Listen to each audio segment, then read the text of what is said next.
Joseph, are you ready to rock this podcast? Mm-hmm. Let's do it, dude. Let's run that intro. If I get it right this time. I'm just saying. Then I went to the Dominican Republic. I met this one-armed gimp, who can't drive his car to save his life. You know what? I gave him an opportunity. We tried to figure out what he's good at. Listen. Yeah, exactly. We tried to figure out what he's good at. Like, okay, try sell some cars. Like, try building a team. Try going to the races. Can you put a tent up? You've only got one arm. You pay E-Clip to fucking load some buckets with dirt. What are you good at? Then we figure out. We find the golden nugget. He can talk. The man can talk. We start a podcast. People love the podcast. Lefty the Great. We found his niche within a niche. He's a great podcaster. I fucking helped him do that. Hey guys, Jared Tebo here. Hey guys, this is Camden Lime. This is Mike Craddock. Cole Logden. This is Elliot Boots. This is Lee Martin. This is Ryan Maifield. This is Luca Honas from Taiwan. This is Richard Saxton. This is the Mini Viking Telecomsi. Hola, soy Robert Valle. This is Mark Johnston from rcparts.co.nz. Qualifying's finished at Nationals. I'm 8 beers deep. This is Ryan Lutz. What's up, guys? I'm Axel Hodges. Hey, this is Steve Mattis from Pulp MX. Hey, this is Jason Wygant from NBC Sports Motocross. I have an Axel Yeti. It's broken. I fix it. It breaks. I'm not using it. Hello, I'm Armenas Sikonis, riding motocross for Ice One Racing. Hey everybody, this is Tim Smith from the TSR Speed Shop. Nitro is the glory, right, Keenan? This is Tyler Jones.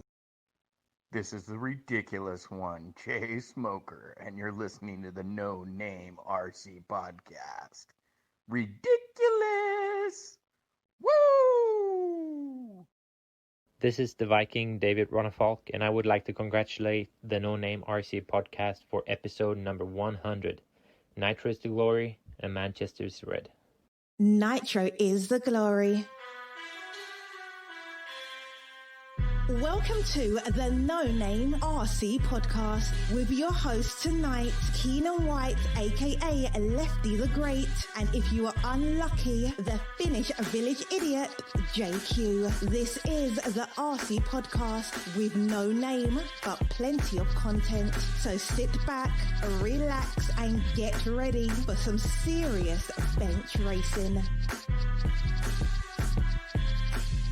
What was the bet? $100, first throw. What is it? What is it? If he gets it in with the left arm, it's $100.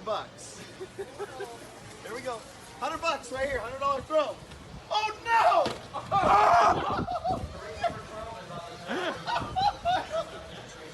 Wait, what was the bet? Wow. Dude, that was amazing. What's your left arm's fine? Yes, indeed. Nitro is the glory, but E-Buggy pays the bills. What's going on, everybody? Welcome to episode number 102 of the No Name RC podcast. I'm your host, Keenan White, aka Lefty the Great, and joining me as always is my co-host, YouTube celebrity Beaker Q, but he's not on yet. He wants me to do my whole sponsorship run on, and he's probably going to complain that the intro is too long and it doesn't look professional and all that type of stuff, because he's a YouTube celebrity now, and he's so special, making money on YouTube. He doesn't know the little people anymore. I had to fight him to even get her to do this podcast, So anyway, his head's so big he can't even fit in his studio. But we'll bring him on in a minute. Shout out, big thank you to the NNRC squad around the world. Thank you guys for all of your support. Without you guys, none of this is possible. So big shout out to the NNRC squad. Shout out to all the patrons of NNRC. You guys help keep these bills paid. We're trying to do big things here, and we need to get these bills paid. So thank you. We got some cool stuff coming that we got from the patron money. So I'm excited about that. A new camera so I can have my phone back and do all that type of stuff. So thank you to all those guys. Thank you. Without any of you guys, none of this is possible. If you guys wish to support us on Patreon, you can. You get early releases as well as extra content, sometimes giveaways. And if you just want to support the podcast and like what we're doing and support us, you can do that as well. So greatly appreciated and thank you. Shout out to our sponsors. First off, Mayako, the mystery sponsor, has sent me another message, and this is what they say. Mayako, if you like, follow both. Sorry. If you like or follow both the Mayako Facebook page and Instagram pages and share this Facebook post, you'll have a chance of winning an 8-scale nitro buggy of your choice, along with industry-leading nitro engines, a nitro engine, pipe, and servos. The contest ends the 15th of January. So that's what they have to say. They have this competition going on. They posted it on their Facebook last week. Check it out. You can win a buggy of your choice. That's pretty. That's a pretty good way to come on the scene. But hey, let's find out what this Mayako is all about. They also sent us another message, because their theme is like image. I believe it was last week, or I can't remember what it was. But this week it's design is everything. So here it goes. Limits are not static. We can redefine them. Our imagination is mostly what limits our abilities. So free up your mind and imagine the impossible. Miyako works with a free mind. Design is everything. Design is beauty, performance, and how something smells and feels. Design is how something makes you feel. Miyako loves design. All right, Mayako, with your cryptic words of wisdom. I wouldn't call it cryptic, but definitely sending us a message. Go check them out on Facebook and Instagram and enter the competition, and you can win a buggy of your choice, plus an engine, plus service. I should enter. Maybe I can win myself a buggy of my choice and see what happens. But slowly revealing things. We still don't know what they're all about. But hey, they're offering up some free stuff, so go check them out. Thank you, Mayako, the title sponsor of the No Name RC podcast. So thank you very much. Greatly appreciated. Thank you to all of these sponsors that make this happen as well. Big shout out to RCMX, Tekno RC. We will have a Tekno RC hotline, NNRC hotline this week with Wally. It will be on Thursday. Beach RC was in effect at both races this weekend. BR Blue Ridge Nationals and AMS. Rob's Oil for all of your AMSOIL products. Manscaped.com for all of your Manscaped needs. You can pick yourself up a Lawnmower 3.0. Use the promo code no name on checkout, all caps, and you will save 20% off your order. Sun City RC, the Showers family are getting ready. They're going to have a Borders Wars race coming up. That's the race Joseph and I attended back in 2018, I believe. Yes. Papa Willie's Traction Tonic, longtime supporter of the podcast. Thank you, Papa Willie's. Check you guys. Use the promo code NNRC in all caps, and you save 10% off your order, and you will find some traction with Papa Willie's. Prepare for victory with Papa Willie's Traction Tonic. Big shout out to JQ Threads, a company that's providing opportunities, not just a clothing company. Special shout out to my good buddy Wally Builds. He's out there pushing out a lot of cool builds. He's been racing a lot. Check him out. I'm gonna get me a Wally Builds hat for Christmas. Wally and I will be together on Thursday. And big shout out to Connor Ehlers of Duluth Cranes for his support. Greatly appreciated, man. And shout out to my boy Chasen Elric of Racecraft USA. The command module they're flying off the shelves. I think I'll have one here soon. And I'll have it up here in the shop, and I'll do an unboxing and a review of it on the YouTube's channels. And also shout out to my boy Zach Thompson, Clean Works and Clean Freak. He was up at the Blue Ridge Nationals racing this weekend. And yeah, good stuff. And a big shout out to my JQ Racing team. I actually should bring Joseph on here because the JQ Racing team had a very positive result weekend this weekend. Big shout out first off to Austin Azur, who was up in the Pacific Northwest, and he actually TQ'd and won, but the race actually got snowed out, so they couldn't finish it, so they went off qualifying. So big shout out to Austin, as well as Ryan for making the show. Ryan Gibson, congratulations to you guys. We had a big presence at the Blue Ridge Nationals. Shout out to Cole Cabre. He finished second in e-buggy, fourth in nitro. Joseph's going to have to pay him some money. That's for sure, some contingency because he ran pro nitro there. Mike Anderson put in a good showing, made both the open and open nitro and e-buggy mains. He fought hard. He finished his main. That was good. Brent also went. He raced He had a good showing. He made the 40 plus man. I think he broke, but Brent barely races 8 scale. He needs to race it more. And I want to send a big shout out to Tony Scarcella and Kenneth Pope, Theodore, Jonathan Bunting, and Corey Jordan, and all the JQ guys that went to AMS. We had a small team there, but we was there, and Tony went down there, set up the pits, and looks like guys had fun. And that's all that matters. It was a great weekend for JQ. So shout out to my JQ family. Thank you guys. Without you guys, none of this is possible either. Time to bring JQ in here. His being all quiet. Joseph, are you ready to talk? Are you muting me yet? We have to catch up. I know you're a YouTube celebrity now, so you don't have time for me. So I wish you would just come on the screen now. Oh, there he is. What's up, Baker? YouTube celebrity. What's up? You know what, dude? I'm not even gonna BS you.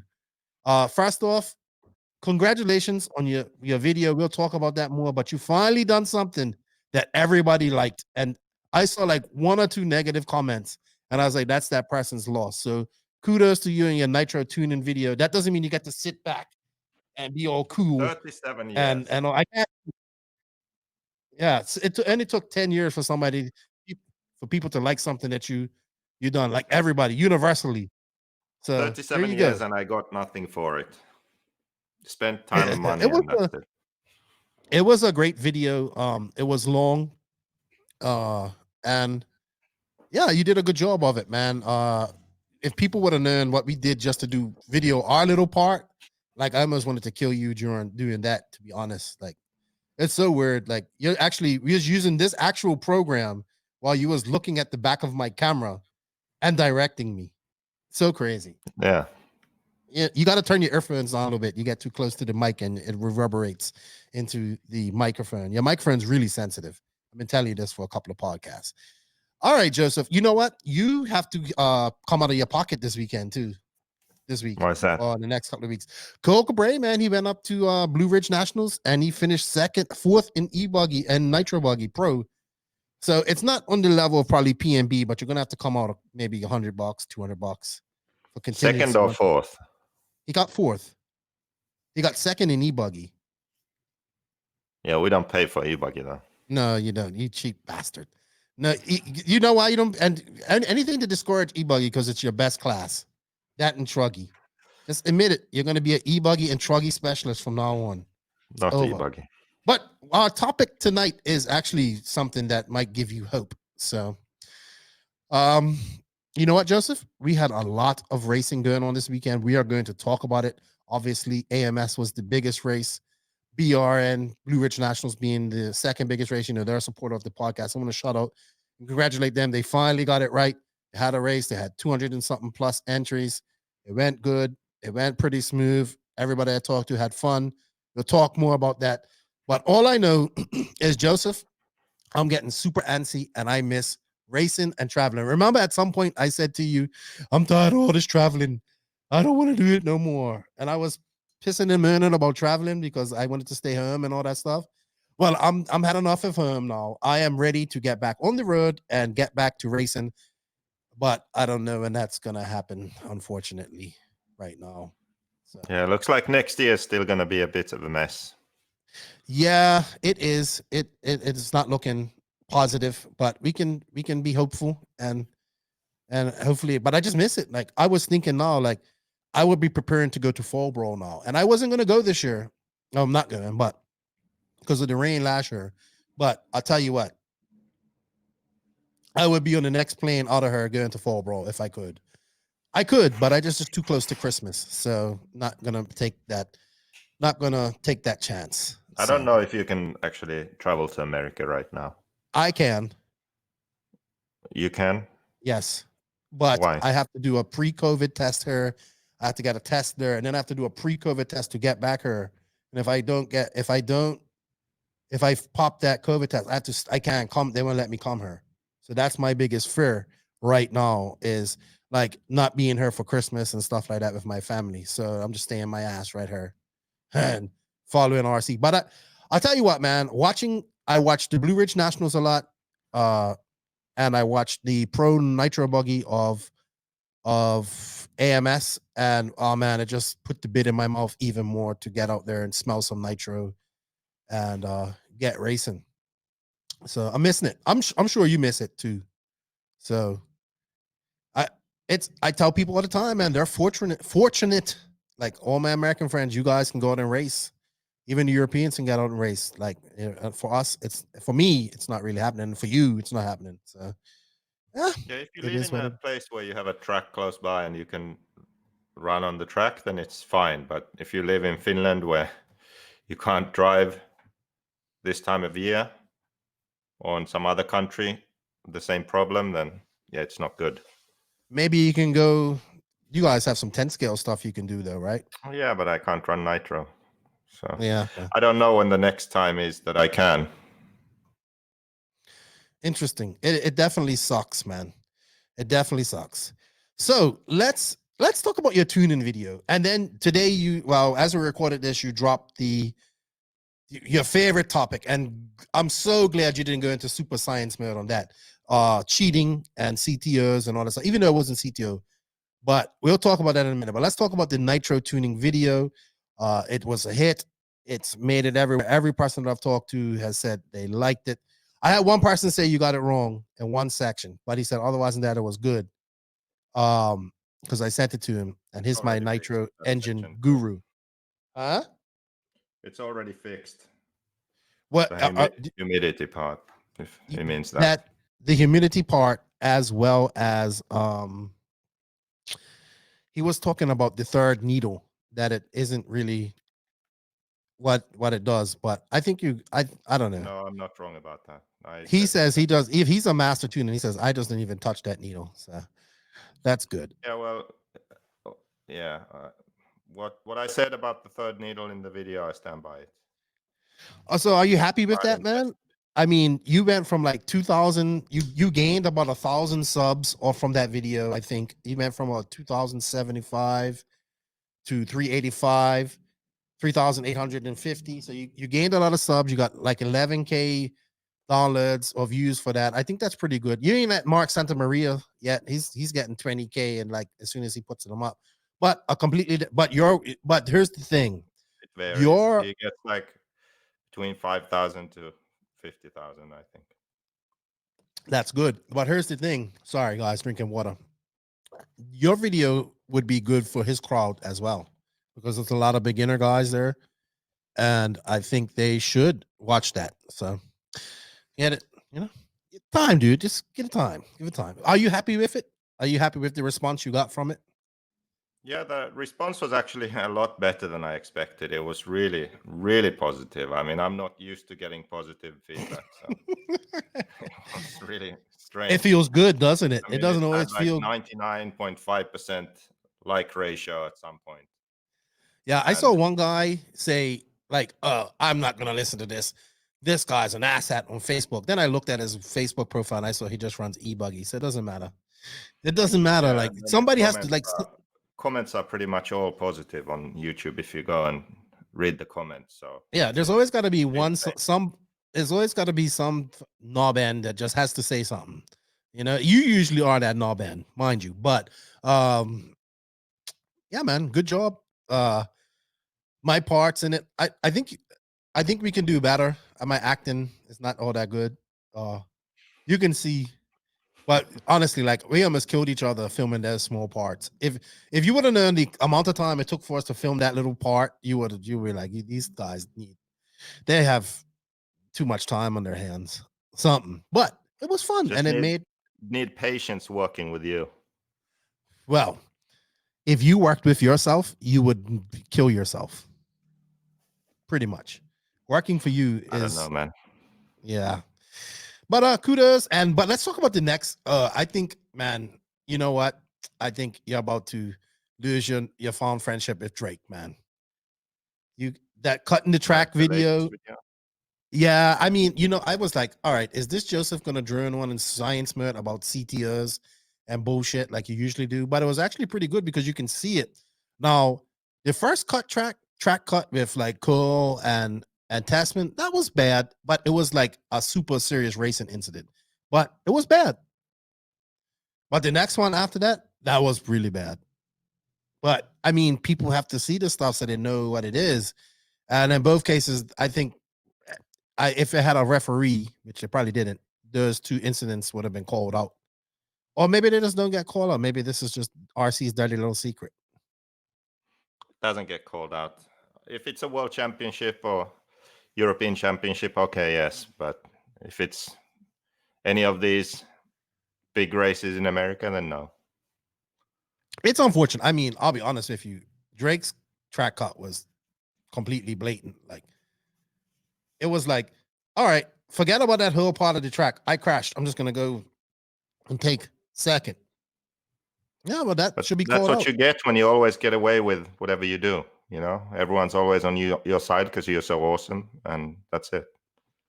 Yeah, but I mean, to actually, I've heard you drone on about this many times, but to actually see it, it puts it all in perspective. So good job, man. Now, when are we gonna do our collaboration? We're gonna record that soon, don't we? I'm doing it right now. We are. Yeah, this podcast. Or what do you mean? No, aren't we doing a ranking video? Oh, the ranking. Yeah, we have to do that this week. Did you drop me already? I'm telling you, man. I see it already. You're gonna become a YouTube superstar, and you're gonna be like, screw It's Lefty. not possible to become a YouTube superstar in RC. Screw Lefty and his podcast. The views are never going to be big enough for anything like that. No, they're not. No, they're unfortunately not. And that actually ties into our rant today. If you took time to actually read the notes, you would see that. But I know you didn't. No, because I didn't. You can't complain that I didn't have a plan. I've had a plan for the last two podcasts. So the YouTube thing isn't for the views or for money. It's not going to make money. If it makes some pocket money in the future, that would be good. The reason is that there is a lot of content on YouTube, but there's not a lot of good content on YouTube, I think. And especially good content that has some value to it more than just pure entertainment. So information, stuff that people can actually learn something, stuff that people can actually improve their racing, improve their understanding of the cars or engines, all that stuff. Like, there's always just basic surface level, entry level stuff and nothing beyond that. So I just thought, okay, look, I need to do this. I need to share some more in-depth information that isn't available now. And that's why I did this video to start, because this one was the hardest one to make. And then I'll make more in the future, more about the car and driving and setup and that stuff. And on Friday, we're actually releasing the first guest I had on for the video. So I had Bruno Coelhorn, and we talked about driving and carpet setup. So I think people will like that because it's something that I haven't seen ever on YouTube. Yes, I've seen some interviews, but I've never seen any top driver say the things that Bruno said on that interview, because no one has asked those questions. No, that's good. Yeah. Stephen Best contacted me because he really enjoyed your video as well. And I think he was the one who might have pointed out the humidity thing, because he's the one kind of shared it to me. But I think we need to get Steven on her again with you and me, and I said, JQ didn't like the way I interviewed you. And it's like, what? I thought it was good. I was like, yeah, but he wants me to ask questions that only he knows that's in his brain. And I don't know, because I can't extract those things. My mind reading shit wasn't working at the time. So yeah, he's game for it. I must admit, he's a plethora of knowledge, and he's excited. I like him, man. I like Steven. I want to get him on her again and we do it. But again. I have to say that actually interviewing someone, asking questions and leading the conversation is actually pretty hard. It is, isn't it? It is different than going on somewhere where it's not your show and you aren't actually leading it, and you just sort of sit there and respond. It's different. So I could tell now when I watched it back, like, it needs a lot of improvement, because it's not as easy as it looks. Oh, really, so are you trying to say, okay, Lefty, I kind of understand what you go through weekly now? Is that your I way of- do, but also there's the thing that you have to sort of maintain focus, because there was a couple of times where, you know me, you know, my mind drifts somewhere, and then Bruno said something. I'm like, I have no fucking clue what he just said. Like, you know, where that are happens. we right now? That happens to me all the time. Because sometimes they're going on, and then maybe I'm doing something else, and you're just sitting there. Well, with the video, it's hard to do that. No, you know what I mean? So people's gonna be watching you, so you got to pay attention. So that's a little different. Like I interviewed our guest this week. Sorry, I didn't even tell to say who our guest is. It's Chad Parks, from Ignite Design RC, the maker of the new gas truck conversion. So we did it video, and he was outside, so we got a little bit of ambient noise outside and stuff like that. Still trying to figure out this software. It's not giving me the greatest audio. I don't know, but thank you to Chad Parks. The patrons got that up on there, and it was pretty cool to do video, and he was showing us the truck and all that type of stuff. So I might need your help. No, I can't sync the audio up. Like I went in and edited the audio, and I can't sync it up. I might need to send that to you. And you know, you're such a great filmmaker and all that, you can fix that for me. But I just wanted to say thank you. I received this today in this week. It's a GoPro Hero 4. This is from, I don't know if he wants me to say his name, but he's a good friend, and he's been an avid supporter of the podcast for a long time. I just want to say thank you. You know who you are. I appreciate it, man. Thank you very much. This GoPro Hero 4 is going to come in handy. I'm probably going to also pick up another GoPro as well next for Christmas, and this is going to go join the fleet of what we're trying to do here. I think the more cameras I have, the more stuff we can get at races. So I think I'm gonna get a GoPro 9 as well, maybe just to have a more modern one and be able to hook up all my audio to it. But thank you. This is added to the stable. I have another thing over there that a friend, my buddy Ed, sent me. It's a big carrying case, so I can protect all my gear when I go to America. So we're not here just doing things like just doing podcasts. We're planning our all-out attack on RC next year if it happens. So I am anyway. All right, Joseph. Before I go on to the Manscaped RC news, I just wanted to appeal to anyone out there in the RC world. As you guys know, my daughter, you guys have seen her online, Kiana Lucifina, I call her. Well, we've been struggling with some allergies. I think it may be eczema. We can't really get a straight answer here. And honestly, like the medical system here is really good. Like, you know, when you go to private clinics and stuff like that, you have a decent insurance. So we've been fighting this with her. It's like she heals up, and then all of a sudden it just comes back. Like it came back in a vengeance this week, man. It was horrible. Anybody that sees their children suffering, this is not an easy thing, especially hard for my wife. So, man, if anybody has any home remedies or any cream or any type of medicine that you can recommend, we don't know what it is. It's food allergies, but it's also like eczema as well. You guys have any ideas or anything? Shoot me a message, man. But we're trying everything, and we're trying to heal my daughter. You know, she's a beautiful girl. She's a little demon, but she likes to have fun, and you know, I don't like to see her suffer too. So that's my appeal to the RC people out there. If anybody has any assistance, it will be greatly appreciated. So, Joseph, it's time to go on to the RC news brought to you by manscaped.com. All right. Let me do my ad read here. So, the RC news is brought to you by manscaped.com, your one-stop shop for all of your manscaping needs. I myself have the Lawnmower 3.0 as well as the ball deodorant and ball spritz spray. Bro, I like it just, you know. And I'll tell you what, the ball spritz spray smells really good. Like you can use it as a cologne as well, Joseph. And my Lawnmower 3.0 is actually, I ordered some new blades for it because I've been using it extensively. Like, I'm not going to lie, my wife uses it as well. I know, I know maybe it's not the cleanest thing or whatever, but, you know, that's my wife. So I have nothing wrong with that. She has been using it. So we've been using it double time. She likes it. She enjoys it. Might have to buy her one for Christmas. I don't know if she'll want one for Christmas, but anyway. Yeah. And she rocks my boxers. I would like to get some new boxers and a t-shirt because they didn't send me a big enough one. Why do I like the Lawnmower 3.0? Because, you know, it's waterproof. I've used it to wash, like, you know, in the shower as well. It has a light, so if it's dark, you can get into those places that you normally can't see. And I'm a big dude, so I have crevices that, you know, they need light. You know, it's like black holes on there somewhere. And I want to send Joseph one, but I don't think he needs one. But he did say something about having a girlfriend last podcast, but maybe he does need one. I don't know. I'm all confused.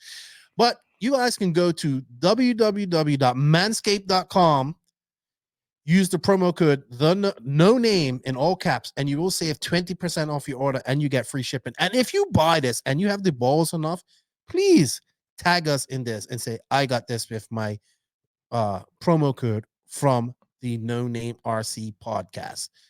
Let us thought know. you were going to say send me a picture. Well, I've had people threaten to say, I'm going to send a video of me shaving my pubes. And I'm like, no, that's quite all right. I don't need that. But, you know, I mean, maybe I don't know, a before and after, maybe like top, no actual pictures, but like, you know, maybe like what you did with Greg when you tucked it, you know? Yeah, you have to think fast. You know, you went into your, what was that movie? Silence of the Lambs mode, like, you know, that was so funny.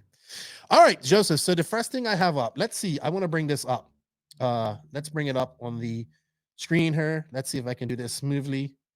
Is the S-Works tilted motor mount. Now, I wanted to pick your brain on this because I'm sure this is something you've looked at before. I mean, they've had this all along, I think, and I think it's bullshit. Well, the Hyper 9 had it. Yeah. And I remember the Hyper 9 having it. And you had some influence in the Hyper 9 or was going to be? No, I didn't. Supposed to be, right? It was supposed to, yeah, but I didn't. All right. So this is an adjustable one. Do you think this makes a difference? What is the point of this? I think they want the weight more centralized. Mm-hmm.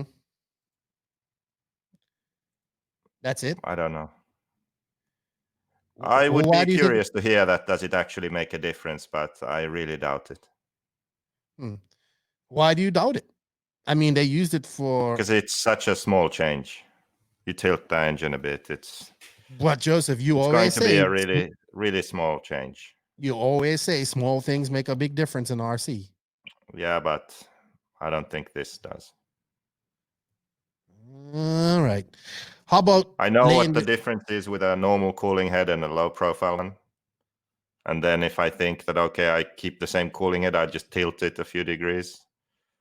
I just don't see it. So is there a difference between the cooling heads then? Yeah, you can notice the difference there, yes. Okay. But I'm really skeptical about this. But yeah, I haven't tried it, so maybe some S-Works drivers can try. But if it's the same S-Works driver that thinks that a cab forward body gives more steering in a hairpin, then it's worthless information. So that's the thing. Like, for me to really know if something makes a difference, I have to try it, because most people are hopeless when it comes to testing. I'm sorry, but it's true. Oh my God! It gosh. really is true. There are people who literally say that a cab forward body gives more steering in a hairpin. Now, my friend, that's impossible.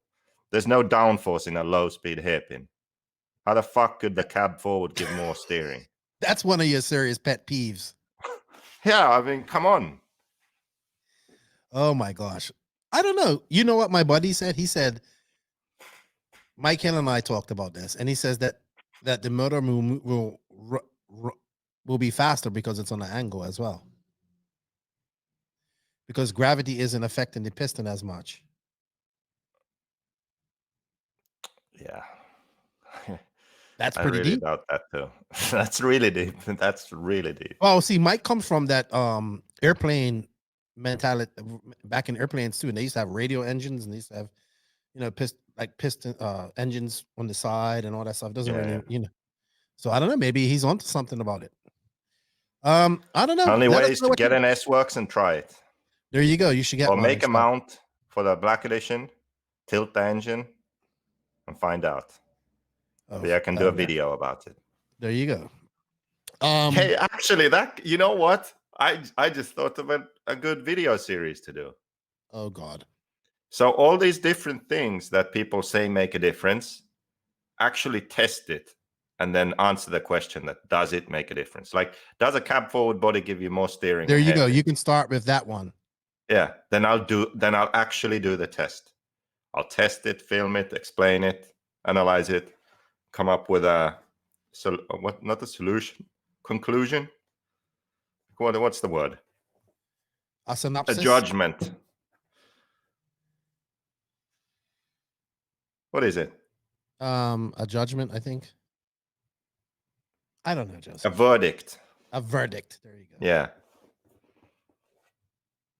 I think you should start with cab forward right off the bat. Yeah, I know. And then it should be like, is this company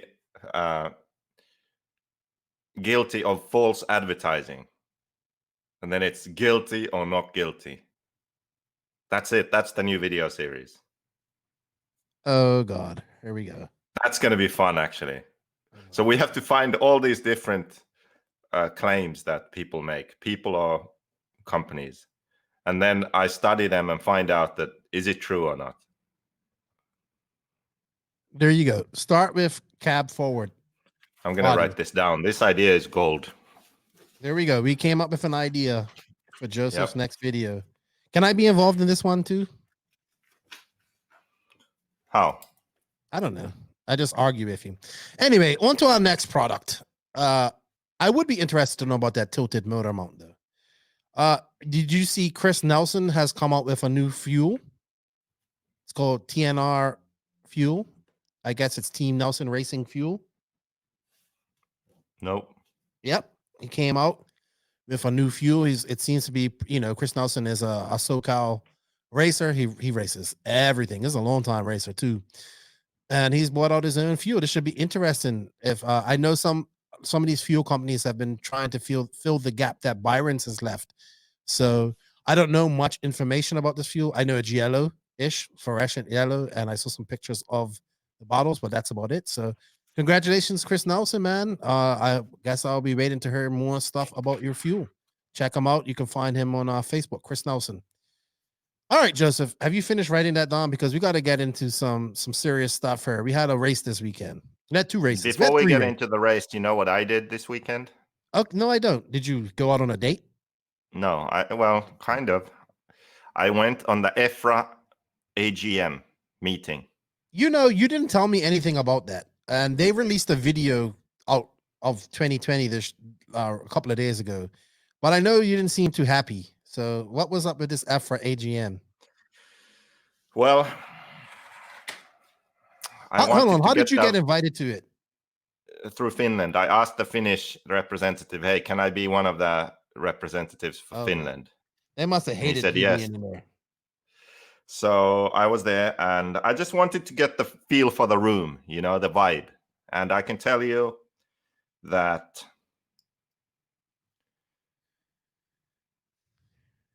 we fucked. Hello?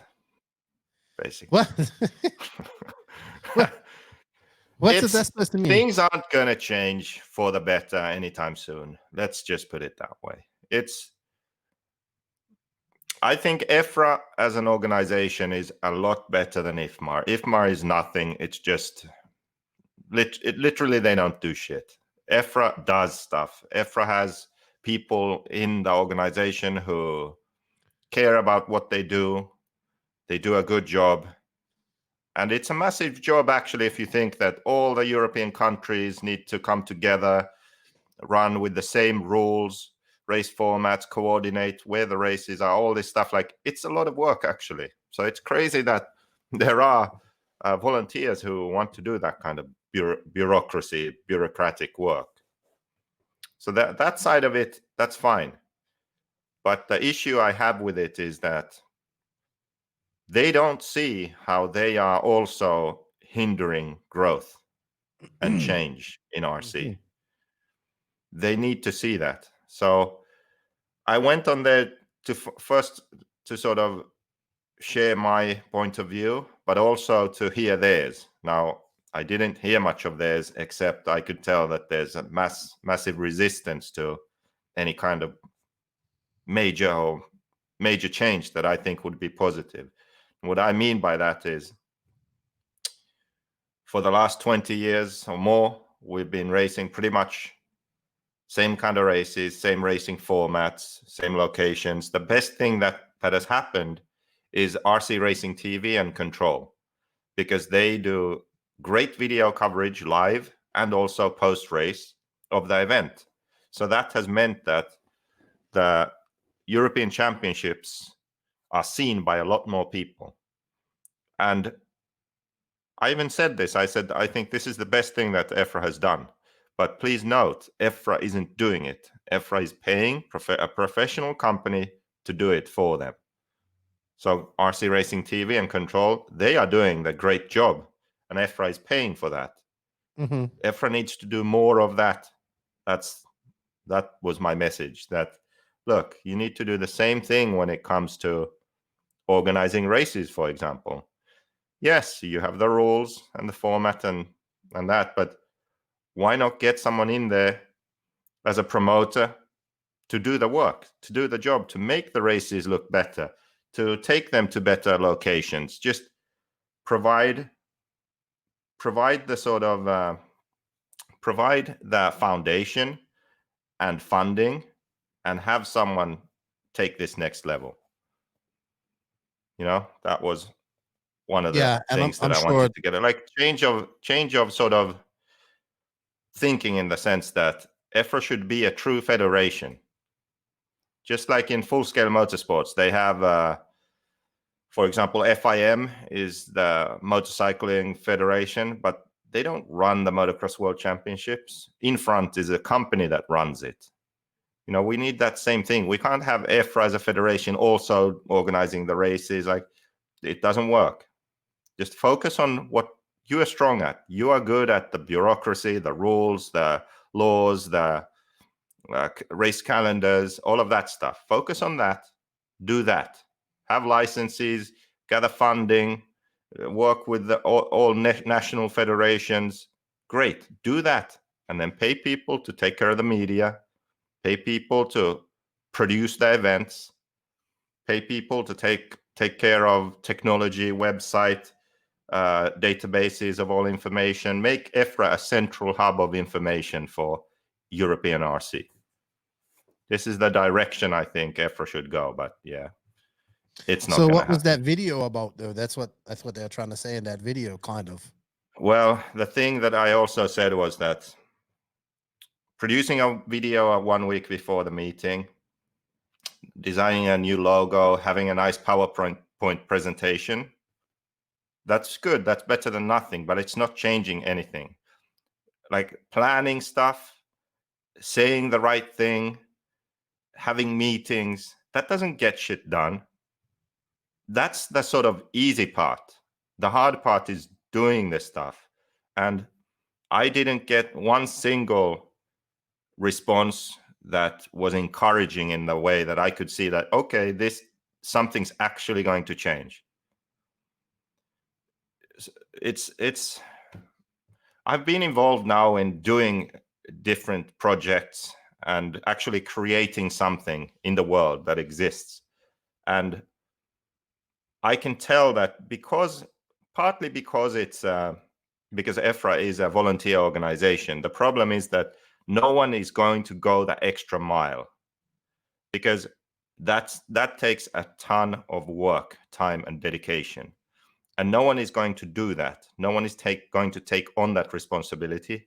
Plus, they can't, because it's a democratic organization. So every decision needs to be voted on, every bigger decision voted on at the annual meeting. Basically, all the countries vote. And it's actually quite hard to get something to pass in that system.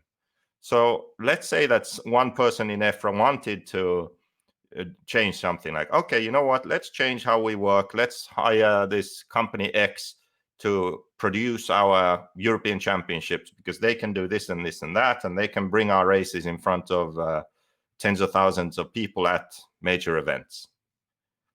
Even if someone had done all the work and figured all of this out, it doesn't even mean that they could do it, because they then have to vote on it. And if they can't convince the countries to vote, then nothing's going to happen. So they have 2 layers of problems. One, no one's actually going to do anything to change other than make some nice PowerPoints, say some nice words and sentences, and design a logo and make a video. Like bigger structural change or improvements, I don't see it happening. And then the second thing, even if someone did all that, they still can't get it voted on, get it through, and make the change happen. So I don't see any sort of major positive change happening, like much better racing formats, or our races going to places where we have a lot of spectators, or EFRA working openly with RCGP or with EOS or any other sort of race series that exists, or any other independent race that exists. That was the other thing I stressed, that what's the point of having all these different entities in RC, House of RC, RCGP, EFRA, EOS, ENS, and other sort of major races, that Masters of Europe thing that never materialized, but the idea at least. We have all these different people, different groups, basically doing the same things. Like, why not work together? Why does everyone work on this separately? That means that we are doing a ton of overlapping work. You know, imagine House of RC. House of RC is working to build a database, so we have all the tracks and shops and all this information in one place, right? So then imagine there's someone else that's doing the same thing, gathering all that. Why? What is the point? If someone is already doing that work, then work together so that more than one group of people isn't doing the same thing.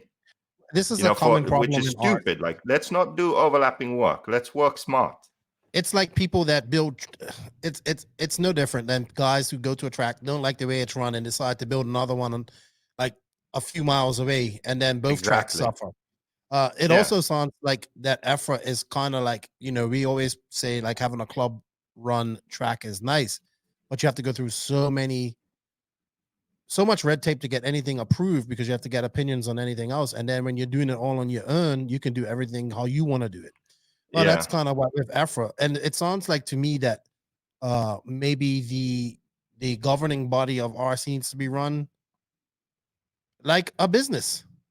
And then decisions are made. Like, you know, you put somebody in charge of that business, they make the decisions. You can have different departments, like, you know, an on-road section and this type of stuff. But at the end of the day, the president makes a decision, and that it goes from there. And then if he doesn't do good after his term, you can oust him out, like vote him out. But it's a lot of, that's the problem dealing with committees and all that type of stuff and organization. There is a lot of red tape. This isn't unique to RC, but it's a lot of red tape and hoops that you have to jump through in order to get anything done. And you have to kiss everybody's ass and different people's asses to get shit done.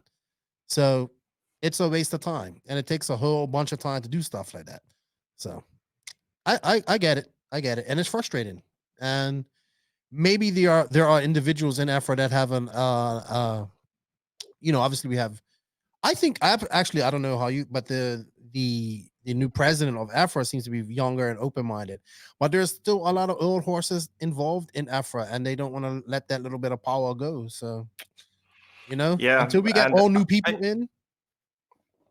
Yeah, it's interesting to me too, because the way I see it is that it's not sort of, these other races and series aren't a risk for EFRA if they work together, because if they succeed, it will actually be a good thing for EFRA. Wouldn't they have more power essentially at that point? Wouldn't it be better if there was more racing and more people involved and more money and more everything? If the industry was bigger, surely that would be better for them also. But no, they don't see it that way.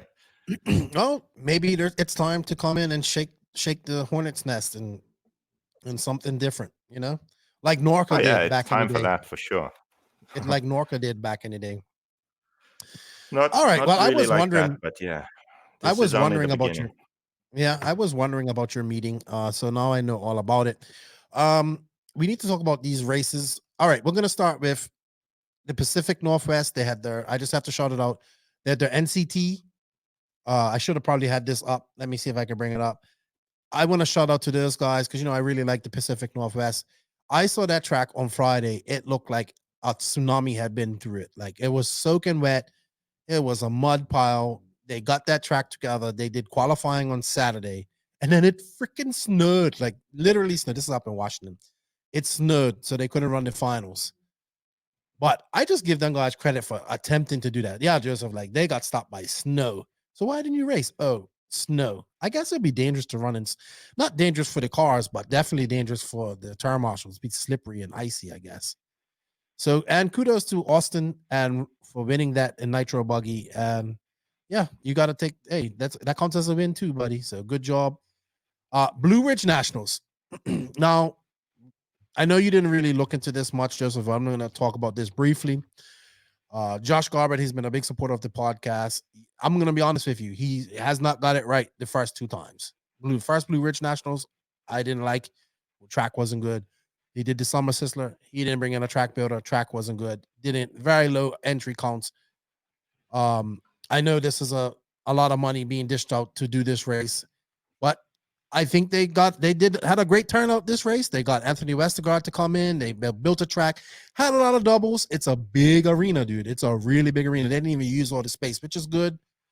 They did all heads up qualifying, 10-minute qualifiers. So if you ran 2 classes, you got 60 minutes in qualifiers right there. You know what I mean? The only thing I will say is that they built it. Okay, now I was excited for Westergaard because Westergaard's becoming one of the more factory tracks, becoming one of the popular race track builders in, I would say, in the world right now. Joey's been quiet. Bobby's still been building great tracks. He built a great track at AMS, by the way. We'll talk about that more. So this is Westergaard's first time building a track on the East Coast, and unfortunately, I have to say, it wasn't as great as I wanted it to be. Like what he can do, like he did at RCGP, but I understand why, because they had a 5th scale class for 10 5th scales, and they could not make stupid jumps. So it was kind of, I still think it was a good track. It was West Coast style because you know how the West Coast guys, they leave the Bobcat treads in there to make it rough. So it got rough, and I think it made for great racing. I watched the intermediate Nitro main and pro Nitro main because we had JQ guys racing in it, and I was able to watch the racing. Matt Olson was there. It wasn't the best coverage. I mean, they needed more people doing that for them, but I don't know how Matt Olson is trying to be a media guy. It was just him. I think it's just him and his dad, and he's trying to cover race, do interviews, all the stuff. I don't know how he's doing that, but I think if they had maybe 2 more cameras, it would have been good, but it was good enough to watch. I found the racing exciting. I think the track made for great racing. Shout out to everybody that attended this race. I think he got 120 people and 250 entries, so that's good for him. Unfortunately, AMS was on the same weekend. That was done on purpose. Like, I don't care what anybody says. Dave is the big name in race on the Southeast in indoor races, and he put that on that date because these guys are competing business people. One's competing for this crowd, one's competing for this crowd. But I think both races actually hurt by doing this. There's 100 people that probably 75 to 100 people at the Blue Ridge Nationals that would have been at AMS because AMS's entry count was down too. It was under 500, and I think 200 and something people. I'll know her in a minute. So, moral of the story, like putting these races in the Southeast 10 hours apart, almost competing to the same amount genre of people was silly. It hurt both races. We could have had another race. Now, I believe Blue Ridge was first. So AMS could have been 2 weeks from now. And then we could have Fall Brawl 2 weeks after that. That would have been great. But they did what they did. It's done. Both races suffered entry-wise. But this was a better race for Blue Ridge Nationals on the fact that they had way more entries than they've ever had. And I hope this encourages him and encourages people to go to this race, his races that he holds in the future. It looks like a really great facility, and I've heard nothing but positive. There was some hiccups at this race, but like obviously catering to 5th scale, it's kind of difficult. But everybody had fun and they got a lot of run time. So kudos to you, Joseph, and RCGP. I know that influenced that a lot. The all heads up racing, and man, I remember I saw Toby Hampton is like, I ran 3 classes. I got 90 minutes of qualifying. That's a good bit of racing right there. And then you know, some people bumped up from B mains and stuff like that. It was a good weekend, good track. But unfortunately overshadowed by AMS, which was the bigger of the races. I actually attended this race in 2018. I actually raced this race in 2018. I had fun. It was hot as hell. It was June in Alabama. It was very hot, but we had a good time. It was super hot and humid inside that building because it's a smaller building, but it's a little cooler. And I just wanted to talk about AMS and say congratulations before I go on any further. Congratulations to Blue Ridge Nationals and everybody that went and everybody involved. I look forward to seeing what you guys come up with next year. And oh, dude, you have to see these trophies they had. Joseph, Mike Hill got one.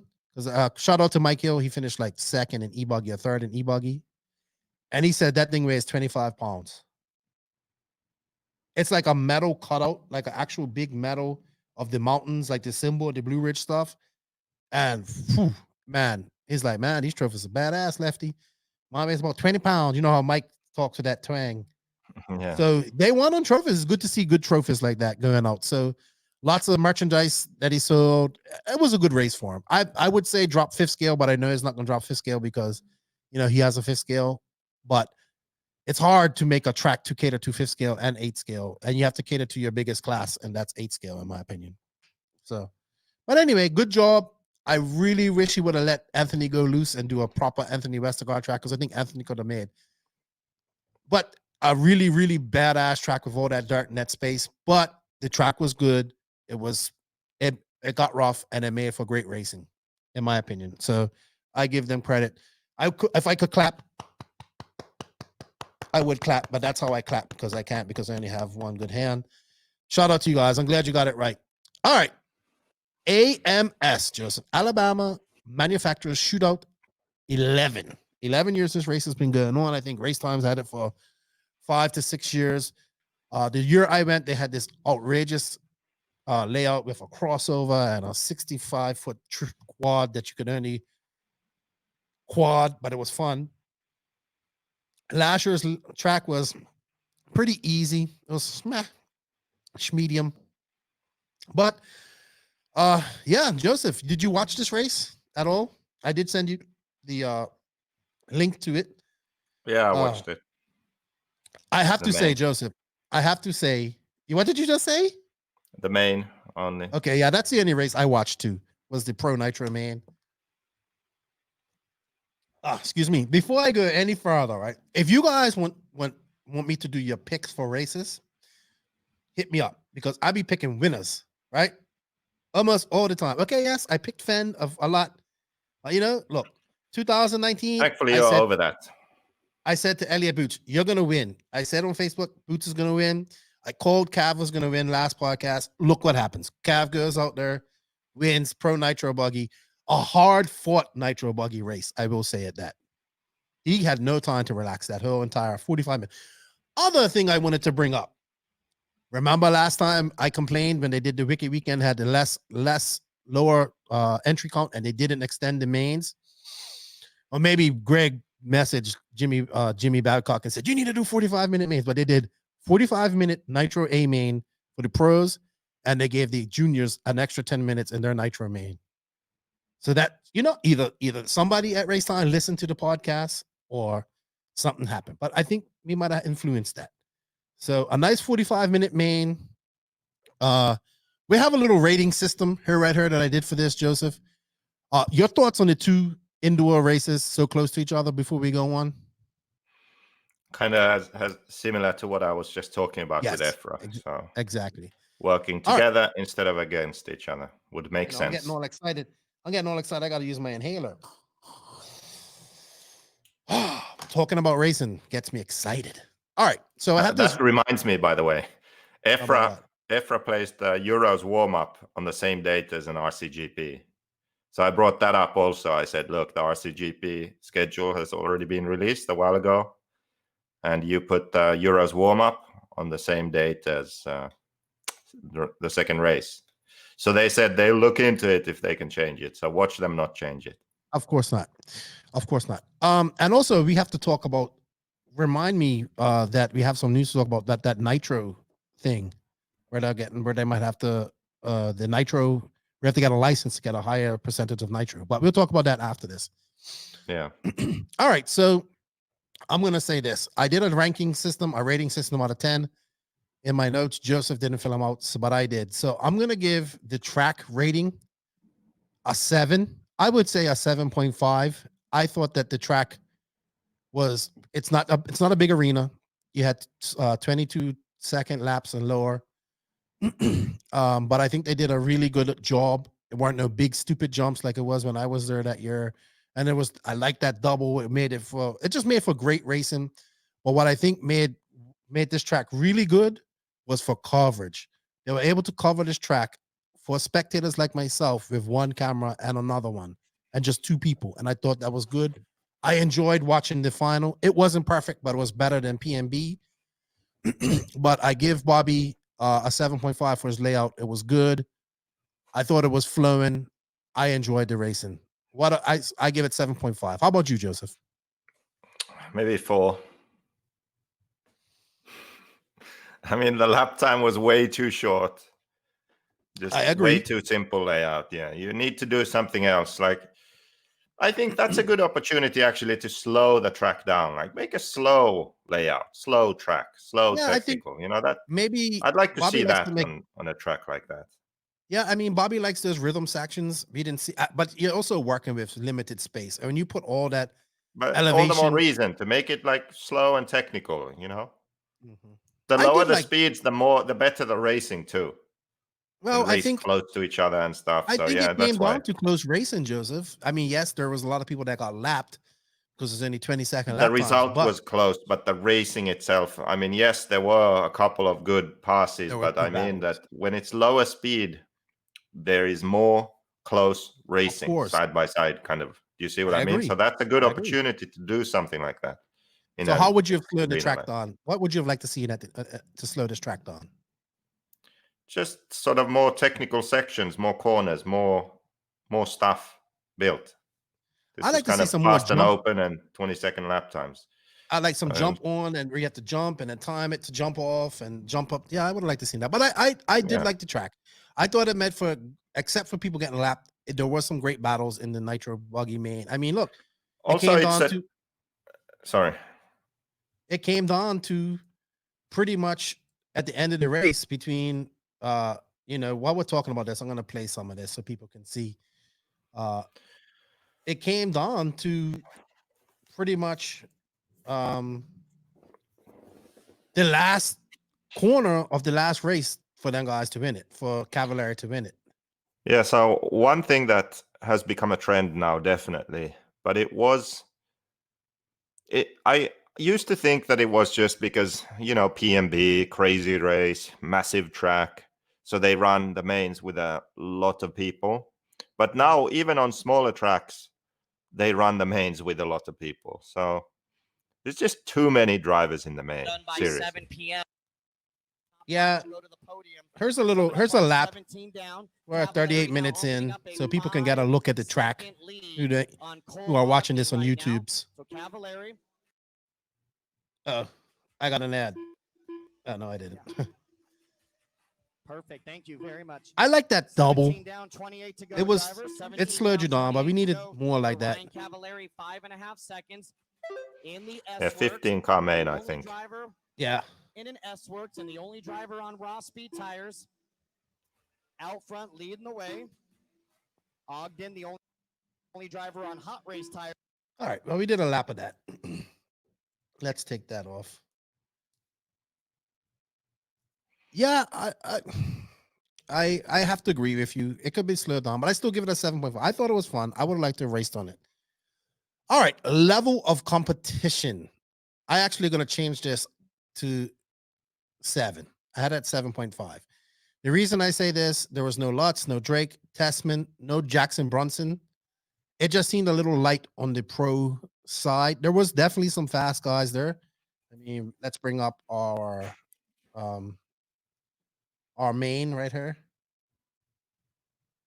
Let me come out of here. What do you think? What's your opinion, Joseph? What do you give the level of competition? What type of rating? Yeah, I guess 7 is fine. Yeah, Yeah. there were a lot. like Maifield, Rivkin, Let's Cavalieri, go. Tebo, Bornhorst, Van Dalen. Yeah. Cavalieri, Mayfield. There's your top three. Ogden. Yeah. Yeah, Ogden. Fend. What was going on with Fend? He just wasn't off. He was like enough. He was off the podium all week. In Truggy, I think he finished 4th, E-Buggy 4th.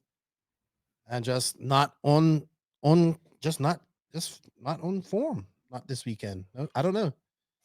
Which he was fast. He showed speed, and the J Concepts guys were fast because this is normally a J Concepts track. So yeah. All right. Well, you know what? 7.5. So we're about equal on their level of coverage. I have to give it a set. I'm gonna give it 6.5. It was better than PNB. Let's get one thing straight. Dave, Live RC is not there. Dave is got his own video, and the guy Jacob does it, and Jacob's doing everything on his own. So, but I think because of the size of the track, you was able to see everything better. And so with 2 cameras that they had, like they had a pit camera and they had that one camera covering the race, I think it made for great coverage. Obviously, the announcer probably would work better with the cameraman, but that's different. I give it, I'm going to change. I gave it 6.5. I think I'm going to give it 6.9. 6.999. It could have been better. How What about you, did they Joseph? show with the sort of camera following the racing? Because they had a static camera for some stuff, and then they... Yeah, for the mains, they went on, they had one camera following, but the track was small enough where you could follow the whole track. That's what was the saving grace. And you can see it. You know, at PNB, they had one camera, but it was all the way over in like one corner, and you couldn't see over into that other corner. Yeah. I mean, it's definitely better than nothing. This is like the minimum requirement for a big race, I would say. Yeah. Yeah. It was good.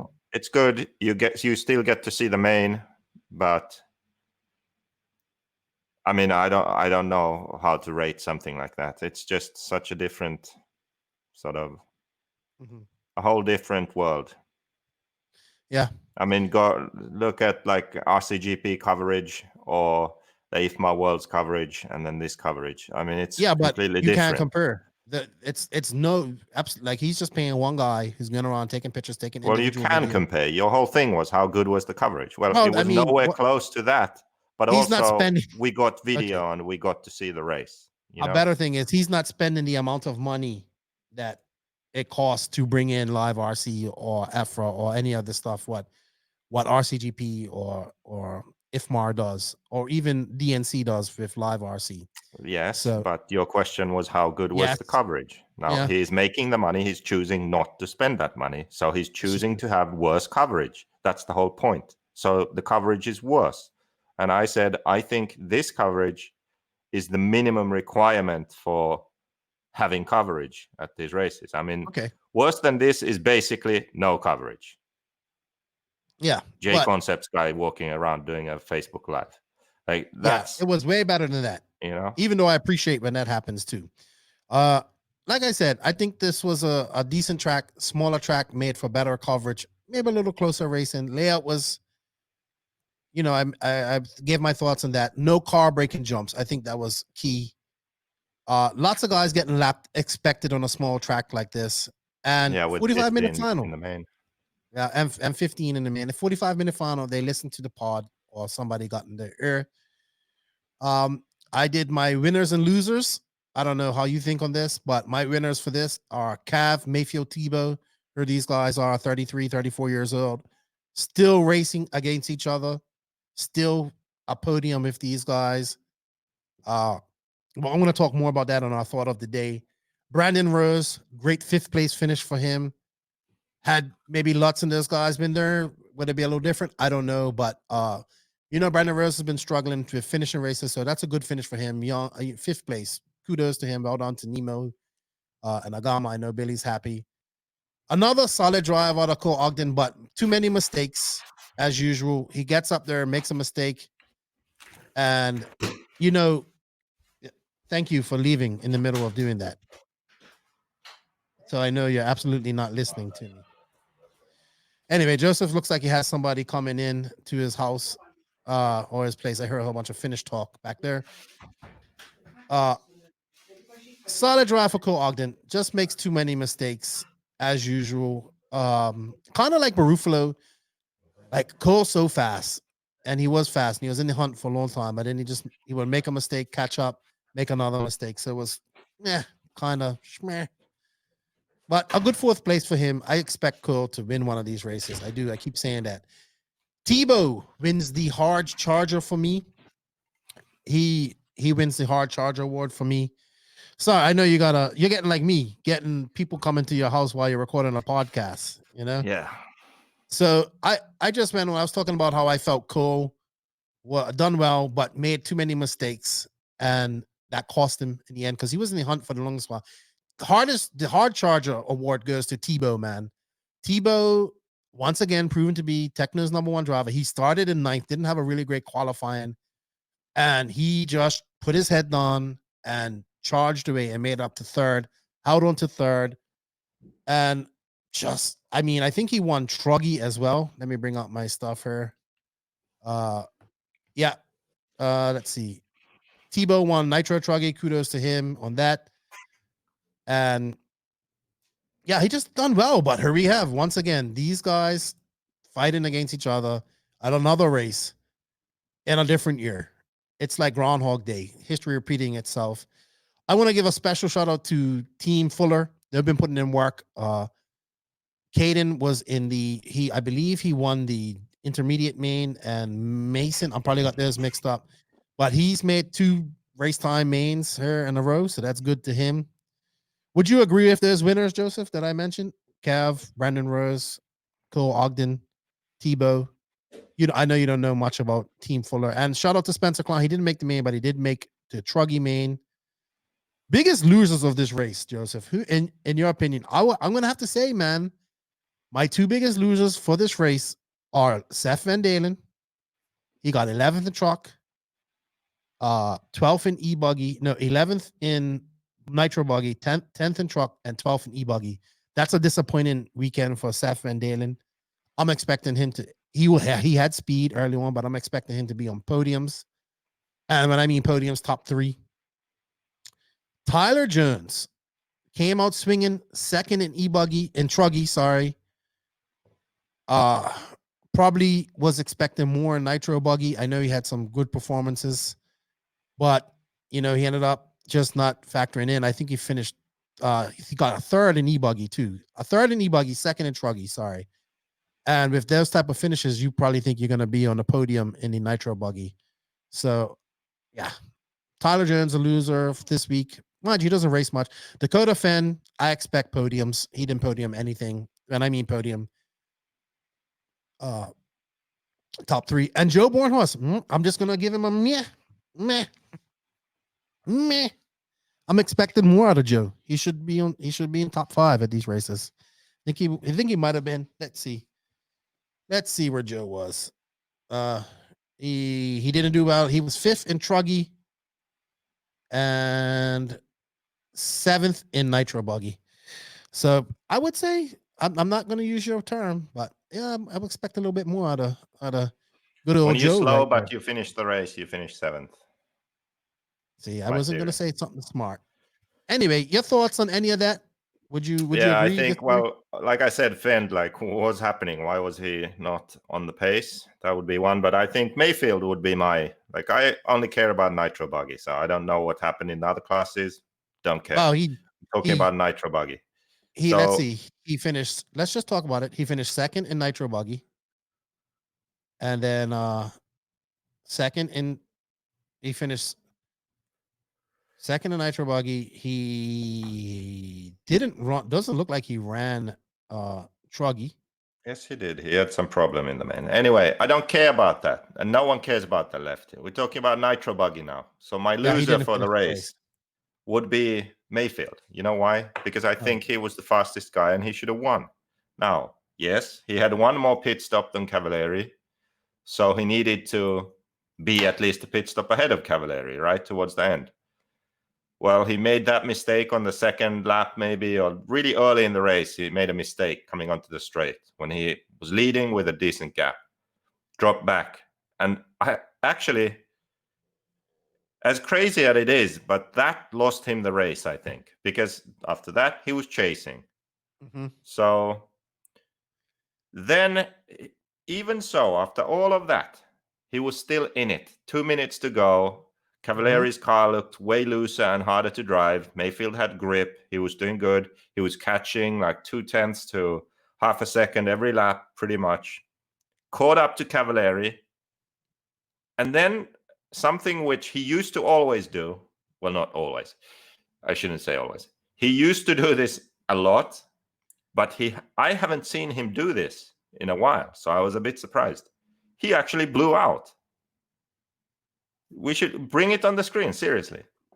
Bring the end of the main on the screen, because it's not normal anymore for him. But like, I was sure, like, okay, he has this, and then he just I don't know what, like, I don't know. Maybe his car was just so knife edge that he had to just drive within what he can do to stay on the line, not go wide in the dust. Like, stay in control. And then when he just tried to push a bit harder, then shit just hit the fan. Maybe that's the case. I don't know. Or maybe he got nervous. I don't know. But you could see he caught up to Cav. Cav made the one mistake. And then he made a banzai pass move, ended up offline in the dust. Didn't get by. Still, no trouble. Just calm down. But no, he just made mistake after mistake, and like, weird. It just, seriously, it's just like he started punching it way too much. He did what I would have done. I was surprised. He did what you would have done? That's never good. I got the last minute here. Do you want to bring that up and watch that? Yeah. All right. Hold on.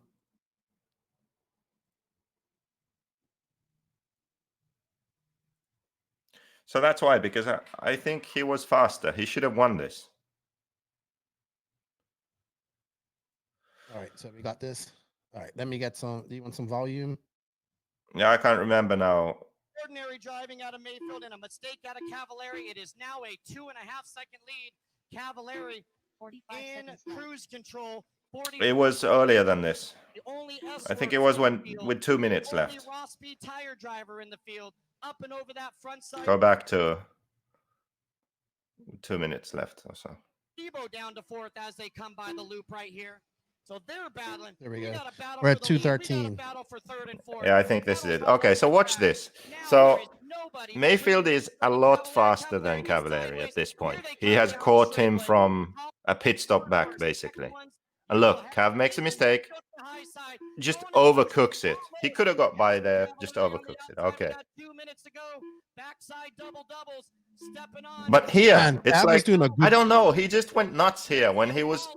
He cased it. You know, cased that, probably pulling too much trigger, too much wheel spin, hits that corner up there.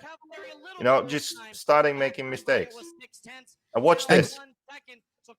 Oh, no, it's next lap, I think. But Cav did a great job of shutting the door down. He raced a that's race. He just doing his thing, you know, keeping it on the track. Look, overshot that corner. And this type of track does this lap now. Watch this. Indeed, Tollard, Bornhorst, Rose, be ready. Maifield back to 1 minute. Traffic. Like, what is that? Like, that is what I would do. Did you see that? Yes, he went very wide. He went like 13 feet wide, and then he crashed on the, like, once he caught Cavalieri, he just blew out. He did. I haven't seen that in a while. Like, it was surprising. So that's why I would say, yeah, that he was the But he did catch him up. loser of this race. What? He did catch him up near the end. Well, yeah, but you see Cavalieri is dealing with traffic, and then yeah, he's on slicks at this point. He's just trying to finish, and then this one guy is like up his ass. So yeah, I think that's cool, Ogden. no, I think it's Brandon Rose. I think it was. Yeah, Yeah, that's because an yeah, Brandon Rose. Or it could be Tyler. Well, the announcer said No, it. it's but- Brandon Rose. Yeah. But anyway, so yeah, I just found that to be surprising. I was so sure that okay, so Mayfield's got this, but nope. But, No, but I it don't know. didn't. Does that mean that his car was a bit hard to drive there towards the end, or Oh, here's I don't know the what it means. last lap. Here's the last lap, and they're gonna catch up her. And I thought this was exciting. That was Brandon Rose. He got out of the way. Yeah. But I mean, look at that. He was able to make up that speed, or just Cav. Oh, Cav had to do with. Cav's just playing it safe. Like he wasn't gonna lose that. There you go. There you go. Congrats to the GOAT. Congrats to Yeah, the GOAT. Cavalieri wins with S-Works. S-Works sales skyrocket. And Or raw maybe speed not. tires. Yeah, that too. I wonder what state Mayfield's tires were in. Yeah, Cav posted a picture and his tires were slicks. So really. yeah. Well, congratulations to Killer Cav. It's good to your best buddy, her JQ, had you rode off and retired like 2 months ago. Was it? I said he was the first one to go out of the three, right? You know what he said? Screw you, JQ. Who? That's what Cav Cavalieri said. by winning. It's still I could still be right, so I don't know why you're all emotional. You don't win. He's done well. He won Wicked Weekend, which was like Savoia is done. Okay, Savoia is done. Cavalieri is just the first one out of those three to be done. It's not. I didn't say that he's done now. I said he's the first one that will be done. Pay attention. You know what? Congratulations to Cavalieri. Your losers. Okay, you said Mayfield. No other losers for you? Or offend. Okay. You don't think Seth Van Dalen should be doing better at this type of races? I have a theory that Tekno wasn't the best for this kind of track. I thought that they would lack some corner speed at this track, some speed. And I asked Tebo actually, and he didn't think so. But who knows? Why did you think they would lack corner speed? Because of how the car is designed. I thought pivot. that this track is sort of. It looked kind of. It just looked like a kind of track with that groove line with dust on the outside, a lot of corners where you have to try to maintain the speed in the car. Easy-ish layout with everyone doing similar lap times. You need the car to naturally be fast and carry its speed. Mm-hmm. So I thought, okay, this track, the car will probably feel good but be a bit slow. And I don't know, maybe that was the case because all three of them. Well, Tebo kind of bucked the trend himself a bit, but he did qualify way down. So wasn't he like 7th or 9th or something? Where he qualified? He qualified 9th. He was right on. Exactly. And he's just a really good driver. And in the main, he just clicked off lap after lap, and that's how he finished 3rd. So yeah. Sweet. Good race. The next big race up is probably Fall Brawl, which is happening the first weekend of December. I have a feeling that we'll get a good turnout, and then that's it for the year for racing. And then we see what 2021 brings. Hopefully, better things. We shall see. All right, Joseph. You know what time it is? It's time to go on to the Sun City RC Thought of the Week. Brought to you by Sun City RC Raceway, home of El Paso's world famous, true old school motocross inspired 8-scale off-road track. Track sports handicap accessibility and covered pits to drop gate starts. This world-class facility has everything needed to give you the professional feel with the amazing country views to match. SCRC has 4 acres of parking with plenty of room for RVs, trailers, and the racing can carry on into the night with a well-lit track and pit area. SCRC is privately owned and run by the Showers family, Joey, Christian, and Corbin, who have been in the RC scene for over 20 years. They also own all their own equipment so they can make frequent changes to keep the layout interesting and keep the racers entertained. And for bigger races, they hire professional track builders and race directors. Please go to Facebook, follow them, give them a like, and watch what they're doing. And they have their Border Wars race coming up here soon. I think it's maybe sooner. But Sun City has done a lot of work. I'm hoping that we We get to go to RCGP there next year and hang out with the Showers family. I'm sure Joey misses you, Joseph. And yeah, we had a great time there. And if you're in the El Paso area, stop by and give the Showers family a check and go turn some laps on their awesome facility. I mean, I really like their track, and I can't wait to get back there and hang out with all the New Mexico guys and all the cool people there. So, Joseph, my RC thought of the week. This might give you a little bit of hope, but my RC thought, here we have Cavalieri, Maifield, Tebo. How many times have we seen that in the last, since 1990 something? 95, I guess you want to say, maybe later than that, 98. Let's say for the last almost 20 years, we've seen this. No, sorry, a little later, 15 to 20 years, we've seen this happen a lot, right? Since these guys are like 15 years old. So they're all about 34 now, so 20 years. Will we ever see 3 racers like this ever again in RC? Because we haven't since this. We haven't seen 3 people or even 2 guys come out and be this dominant. And here it is, 2020, almost 2021, and these guys are still dominant. Will we see this ever again in RC? Yeah, it's like Ricky Carmichael and James Stewart. Yeah. And Chad Reed in Supercross and Motocross. Or Jeremy McGrath. Yeah, or him. We get one, like, it's like these guys came out and we've had 1 or 2, like Ty came out shortly afterwards. Like he came out, a few years later. And then Ty was number 1 for the longest while. There was really nobody to compete with him, but there have not been 3 racers that have made the impact on RC like these 3 guys have. And I don't think we'll ever see it. The interesting thing will be that when do they actually stop being the 3 guys? Like, when Mike do we stop seeing? When is the last time that we see a podium when they with say these 3? Podium is 3 people. That's another thing. 5-man podiums are retarded. Okay, stop that shit. Can't use that word. Yes, I can. I just did.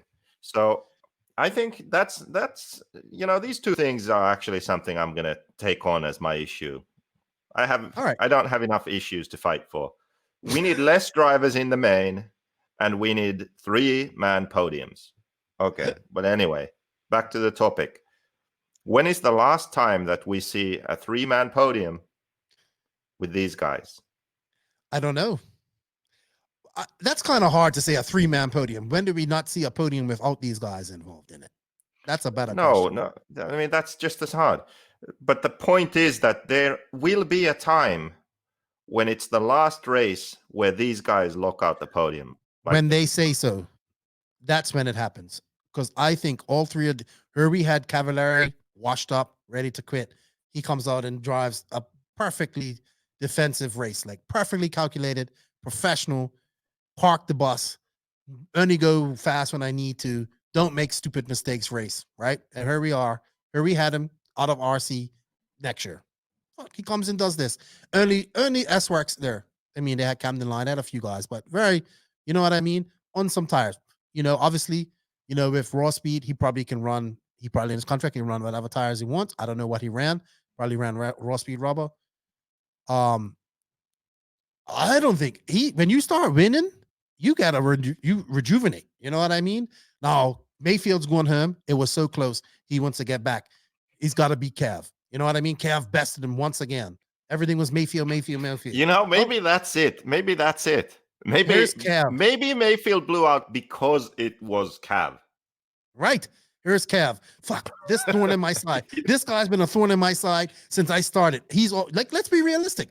Mayfield has been the guy for the last few years, but Cav has been the guy since he started. You know what I mean? Yeah. And here it is. And then, so Mayfield's going home. He's like, fuck this. I got to beat Cav next time. Fuck this. I can't believe I did that. And then you got Tebo, who's just there like, oh man, I just put that race down. I can't do my Tebo voice. But he's probably saying, man, and he has to. I pat him on the back for his race because he came back from 9th on that small track and finished 3rd. So I pat Tebo on his back for doing that. So he's probably gone home rejuvenated, saying, you know what? We ain't done yet. We just had a great race. You know what I mean? And look, all three of us, these guys will, when Cavalieri, Maifield, or Tebo decide to stop racing is when they will decide when we will never see that again. Because I think that they can race into their 40s. No problem. I agree. Yeah. We're I not think so producing. too. The only people that can beat these guys are like guys like Ongaro, David Ronnefalk, Tessman if he's on form, maybe a Lutz if he's perfectly on form. But I don't see any of these young guys stepping up to beat these guys anytime soon. And what I mean by that is like I was expecting more out of Seth Van Dalen. He should have been up there. I like Seth. I know, you can't win every race, but I just don't see it. And we're not going to see it. And we haven't seen it all these years. There's been nobody to come along and displace these guys. Like they may lose for a little bit. That's the interesting thing that I think that a generation will be skipped in America. So in Europe, we've had a relatively steady stream of new super fast professional drivers coming through. But in America, they have those three plus Tessman. And then, there are some fast guys, but there aren't drivers at that level. It's like they get her at this level, and then it's like they're constantly looking up at Tebo, Cav, Maifield, and they don't get all the way and they there. don't get to that level. Rivkin is the only one. And he had a shitty weekend. He had a shit weekend, and he's had a shit 8-scale year, in my opinion. Like he didn't do good at PMB, he didn't do good at DNC, he didn't do good at Wiki Weekend. He's not had a good year.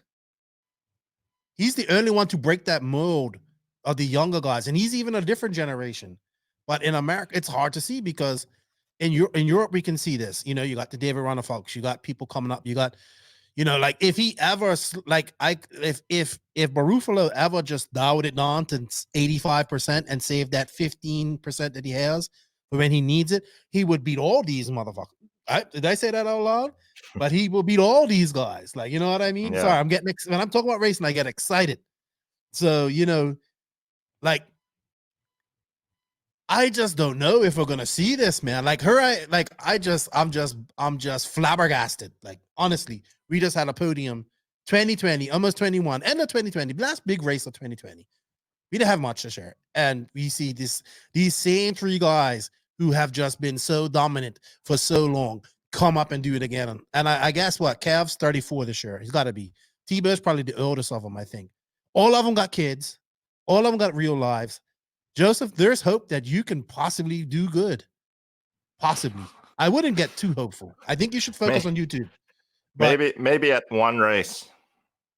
One last I just hurrah. don't see these guys stop. I mean, there's going to be groups like guys that can beat them. I think there's going to be some young guys that come up, but I mean, is it going to be a Brandon Rose? Is it going to be Tyler Jones? They can be. Is it a Seth Van Dalen? Of course, all these guys are capable of beating these guys, but they have to want to do it, and they have to put in the time to do it, because you're putting in time. These guys have the experience, but they still put in the time. Like, you know what I mean? They still go out there and practice. Maybe not as much. Cavalieri's been practicing, though. Tebow's been practicing. We don't really see much of Maifield because it's private, but he's been going to races.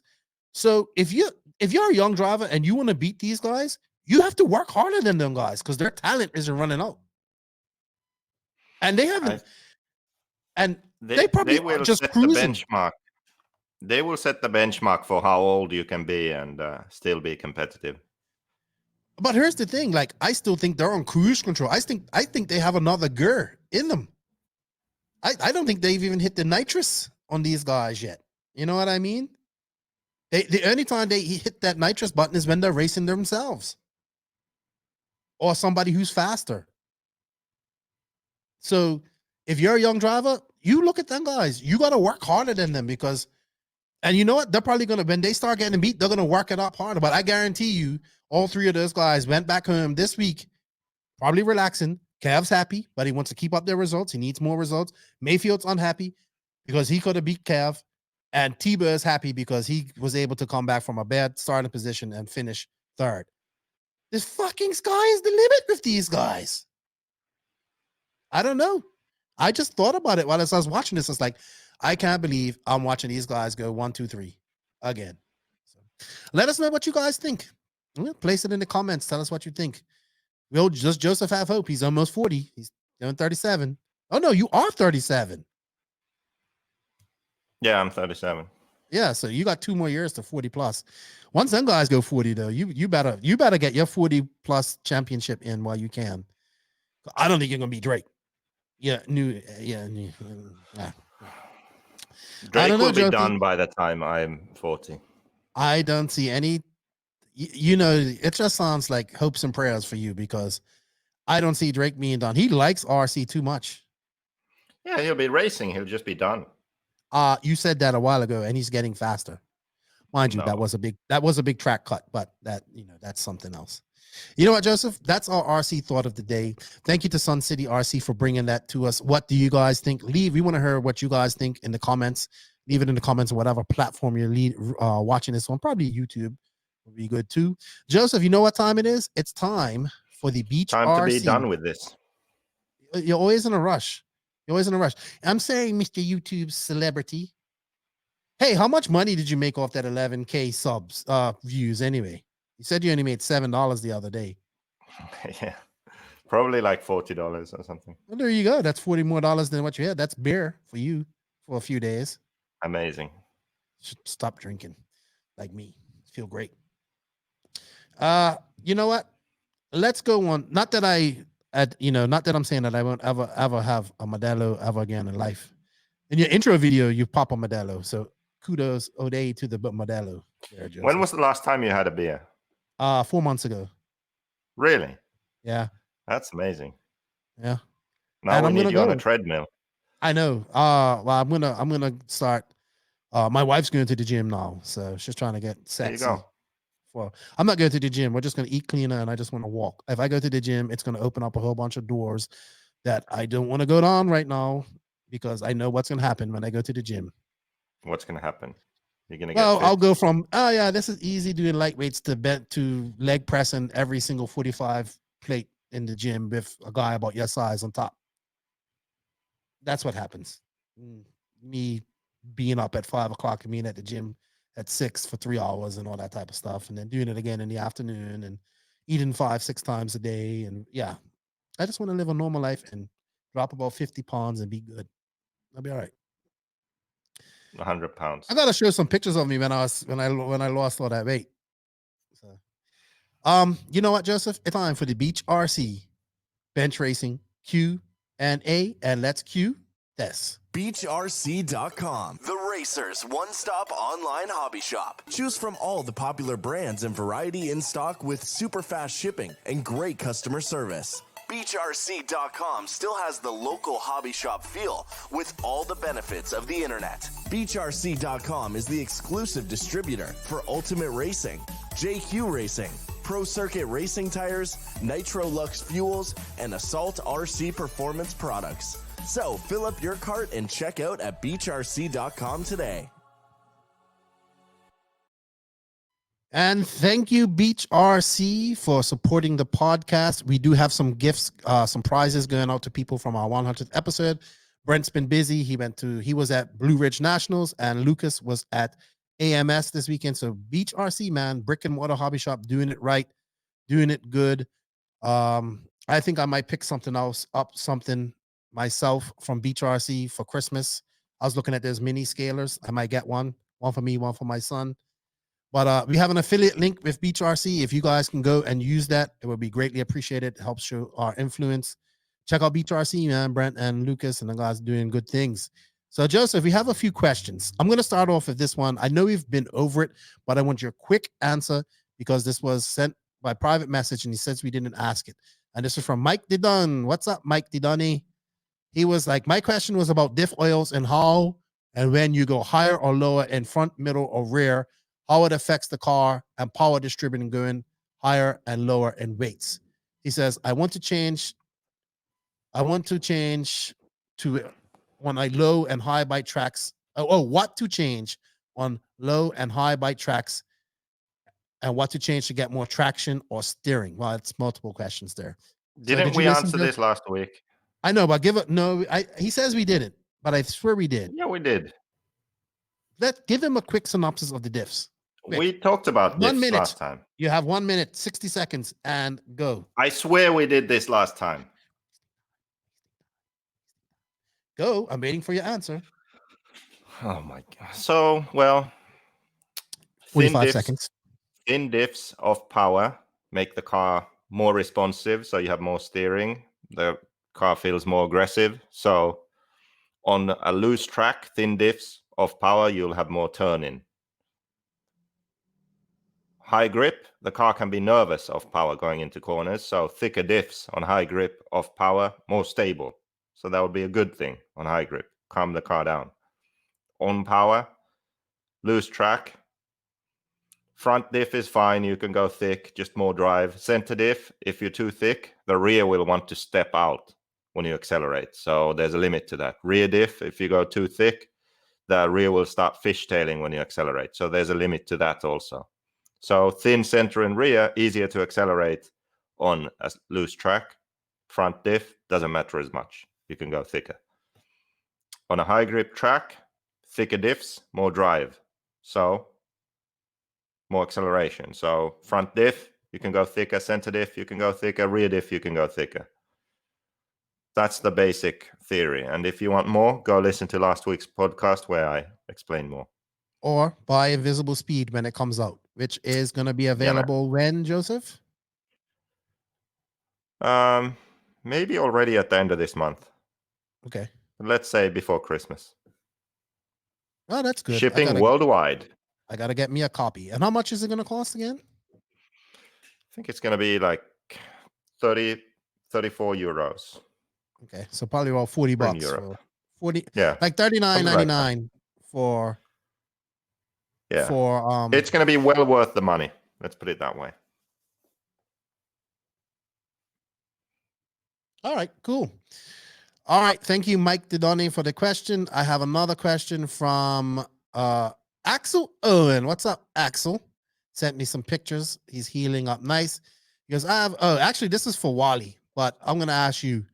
He wanted Wally's answer, but I'm going to ask you, and I'll ask Wally on the next podcast too. Tire gluing for a race, the day of, the night before, or the week before? I guess is asking. I mean, day off works too, but if you want to be safe, then yeah, the day before. So it's really cured and set. Yeah. How about a week before? Too long? I mean, it doesn't make any difference at that point. You could actually probably lose. I've had tires that have been glued up for too long and then they come all unglued when you go out there. So. Well, that's a very long time. Yeah. I don't know. All right, we have a question from Walt Hurd. He has a JQ car, and he says, I see the JQ car has options to run universals in the center. How does that make the car react? It is an option. It actually, it is an option. Sorry, got him confused. Universals and dog burns, because it comes with dog burns. How does the universals in the center make the car react compared to the dog burns, Joseph? Not a big difference. I think, if I remember correctly, when I tried this, it did make it feel like it was smoother on power with the universals. So there was that. Slight difference. Not a big difference, yeah. Okay. Easier to work on. Alrighty. Bringing up more questions here. Our next question is from Connie Spenson of House of RC. Everybody go to House of RC and sign up because it's a good thing. And we're going to get lots of information. And with information comes improvement. I want you to rank the following RC categories after how many owners it's enough to earn it. You don't need to be racing or being actively using them.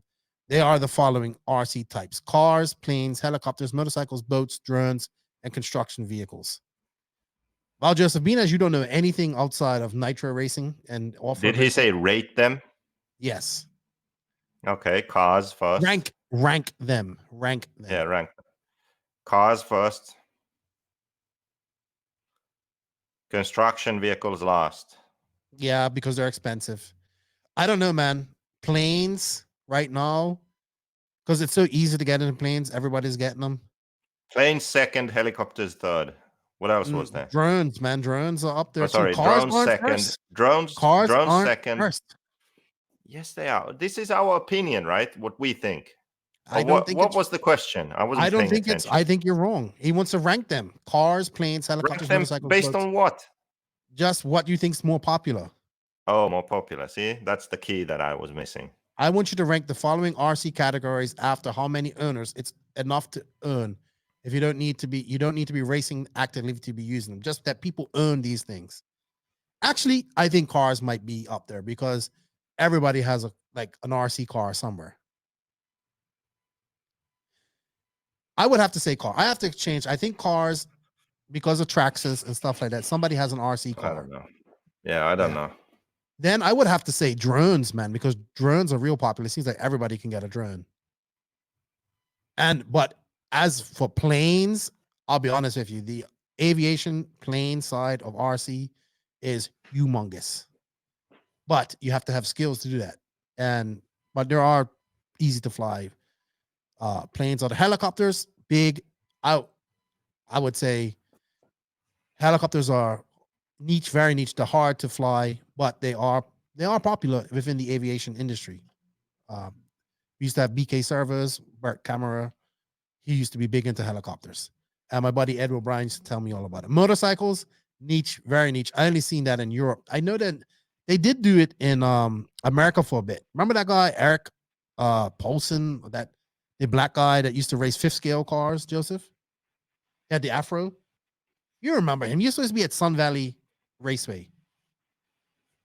You know this guy. This is from back in like Paul Coleman days and Offner days. He used to be the fifth scale guy, like the best fifth scale racer. I saw him racing some motorcycles. Boats is big. It's really big where I'm from in Bermuda. Bill Oxidines helped make it bigger.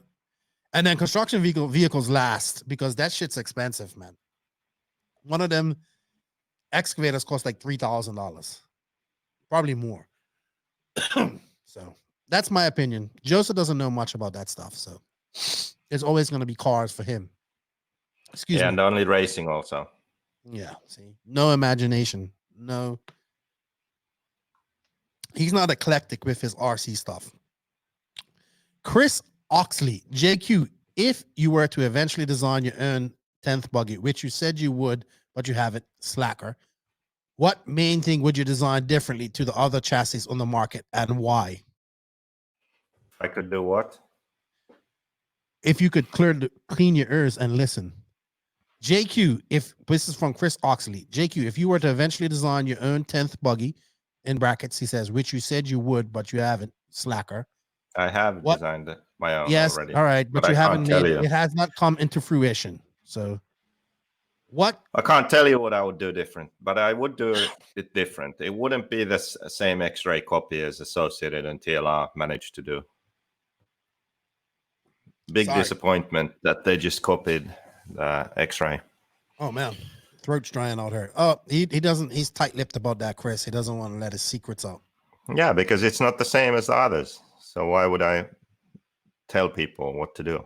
Like, I'm not going to do that. All right. I think there are some 10 scale cars are good, but there are some serious flaws with them also.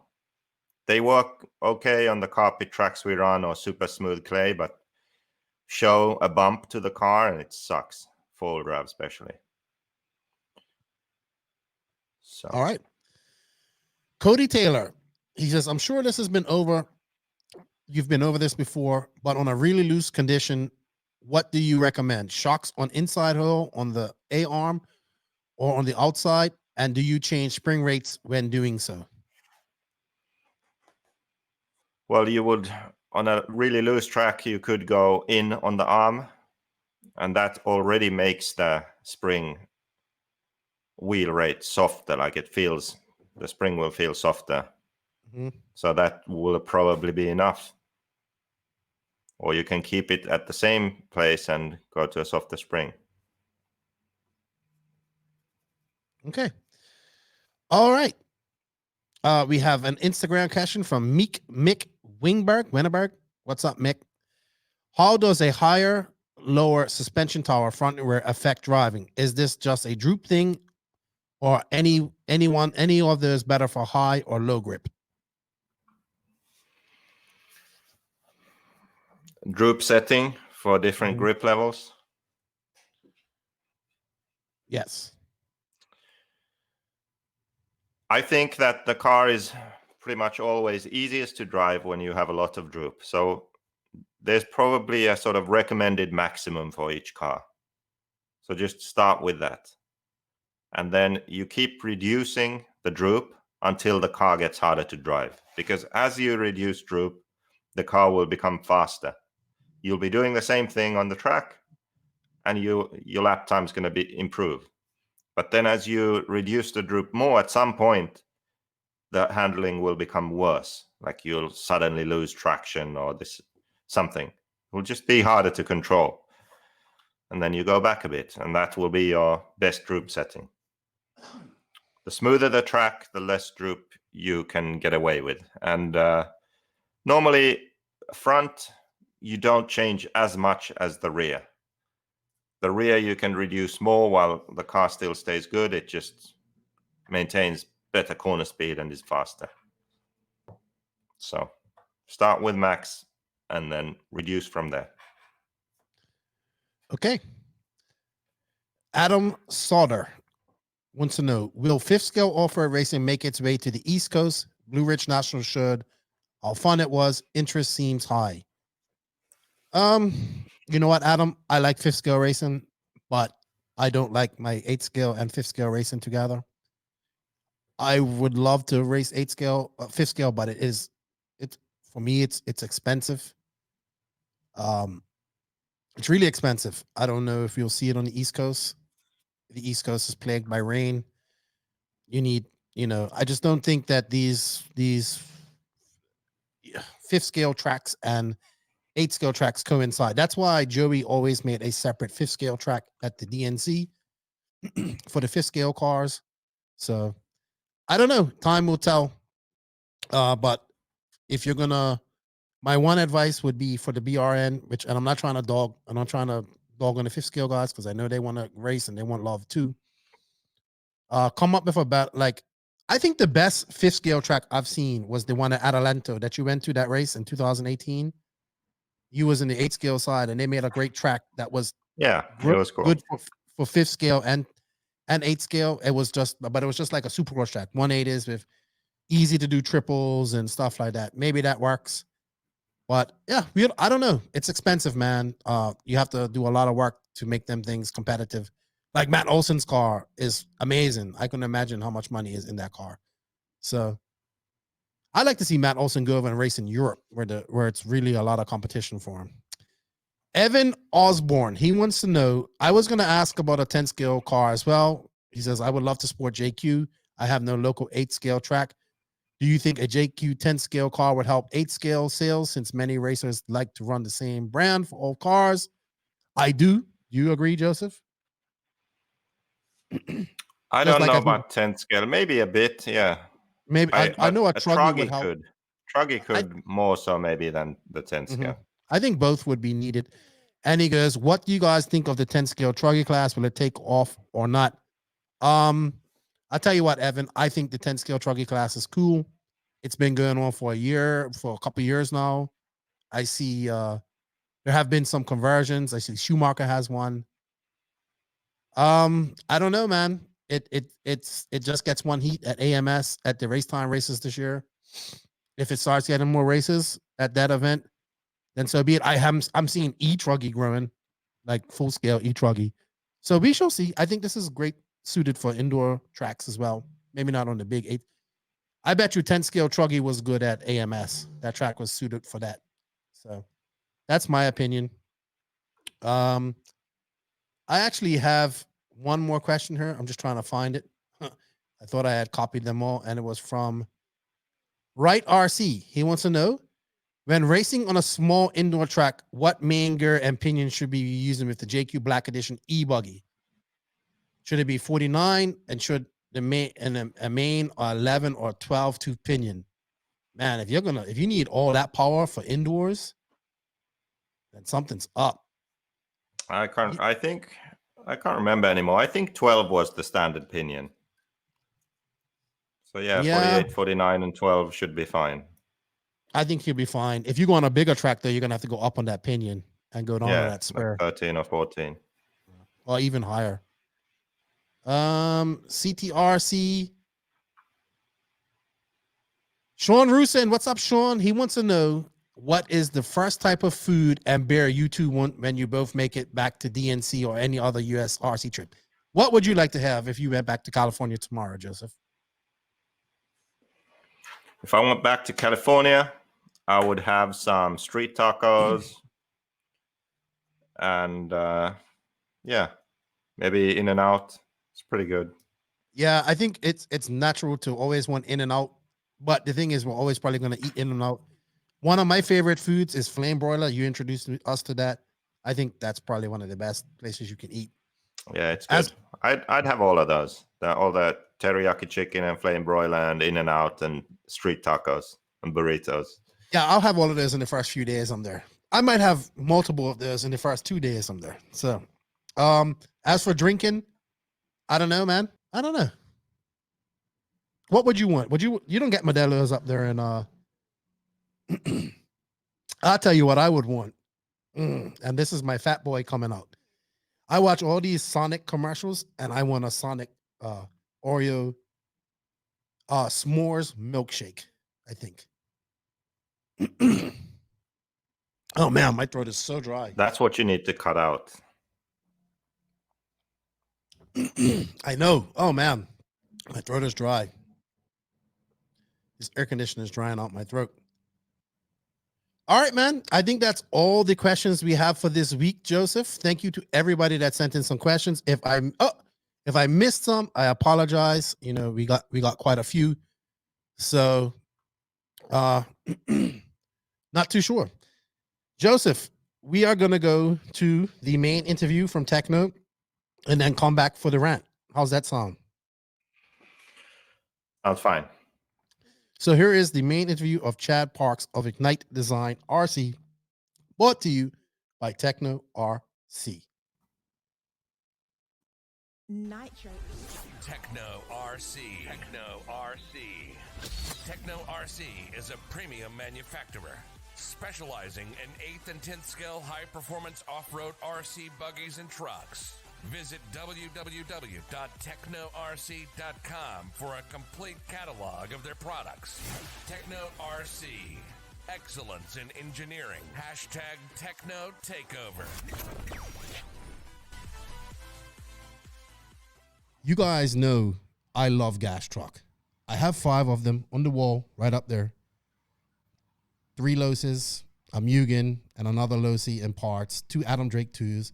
I love gas truck. Unfortunately, I didn't get to race it when I was in America, but I watched it. I got to race it in Bermuda. I loved it. I always think it's one of the best classes.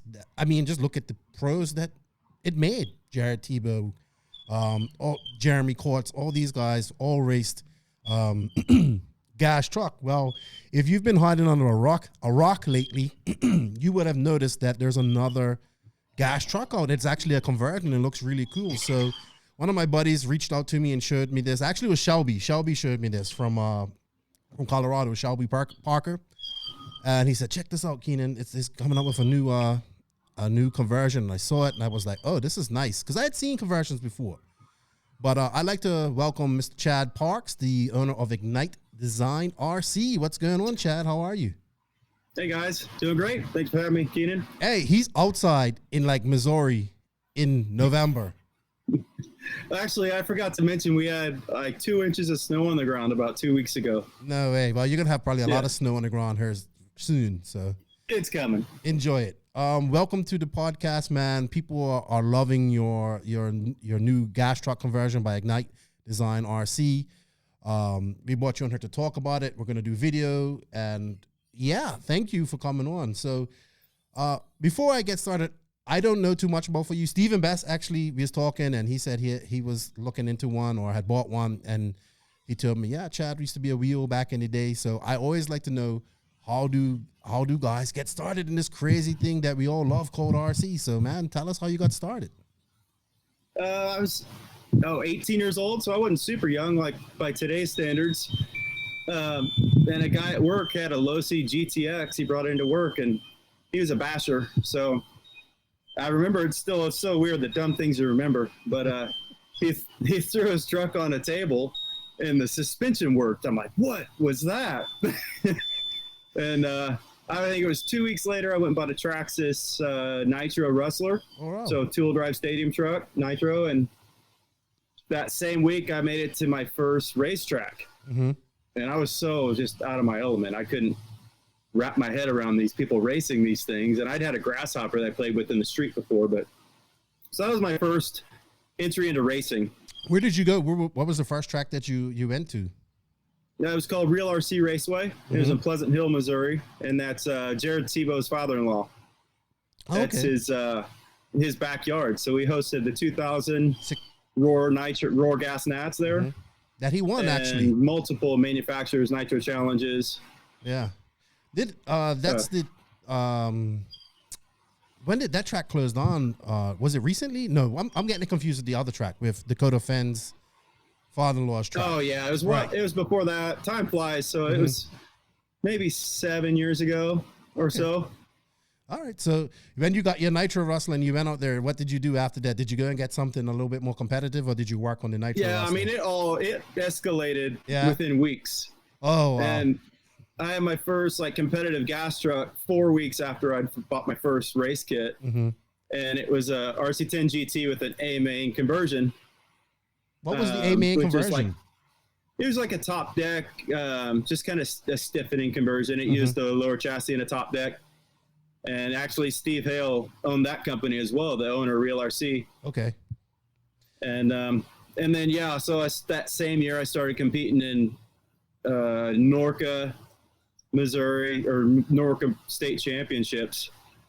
And I won a couple of those, like my first year, maybe my second year, I can't remember, but it got out of hand pretty quick, and I was jumped in with both feet. I mean, you're a prime example. You got into gas truck. Was it really difficult getting into it? I think it's a good step. I think it's a great place to start as well, because it teaches people how tuning, teaches you throttle control. It did back in the day, but I don't know if it does it nowadays. But yeah, I can tell you a specific instance. A really good learning moment where there was this old guy, there's a double that I couldn't get over with my truck. And, I'm grabbing all the throttle. I don't know why I can't clear this jump. And then this old 70-year-old man could just putt around and hit it. So he coached me a little bit, and that was my first experience learning that less is more. Yeah.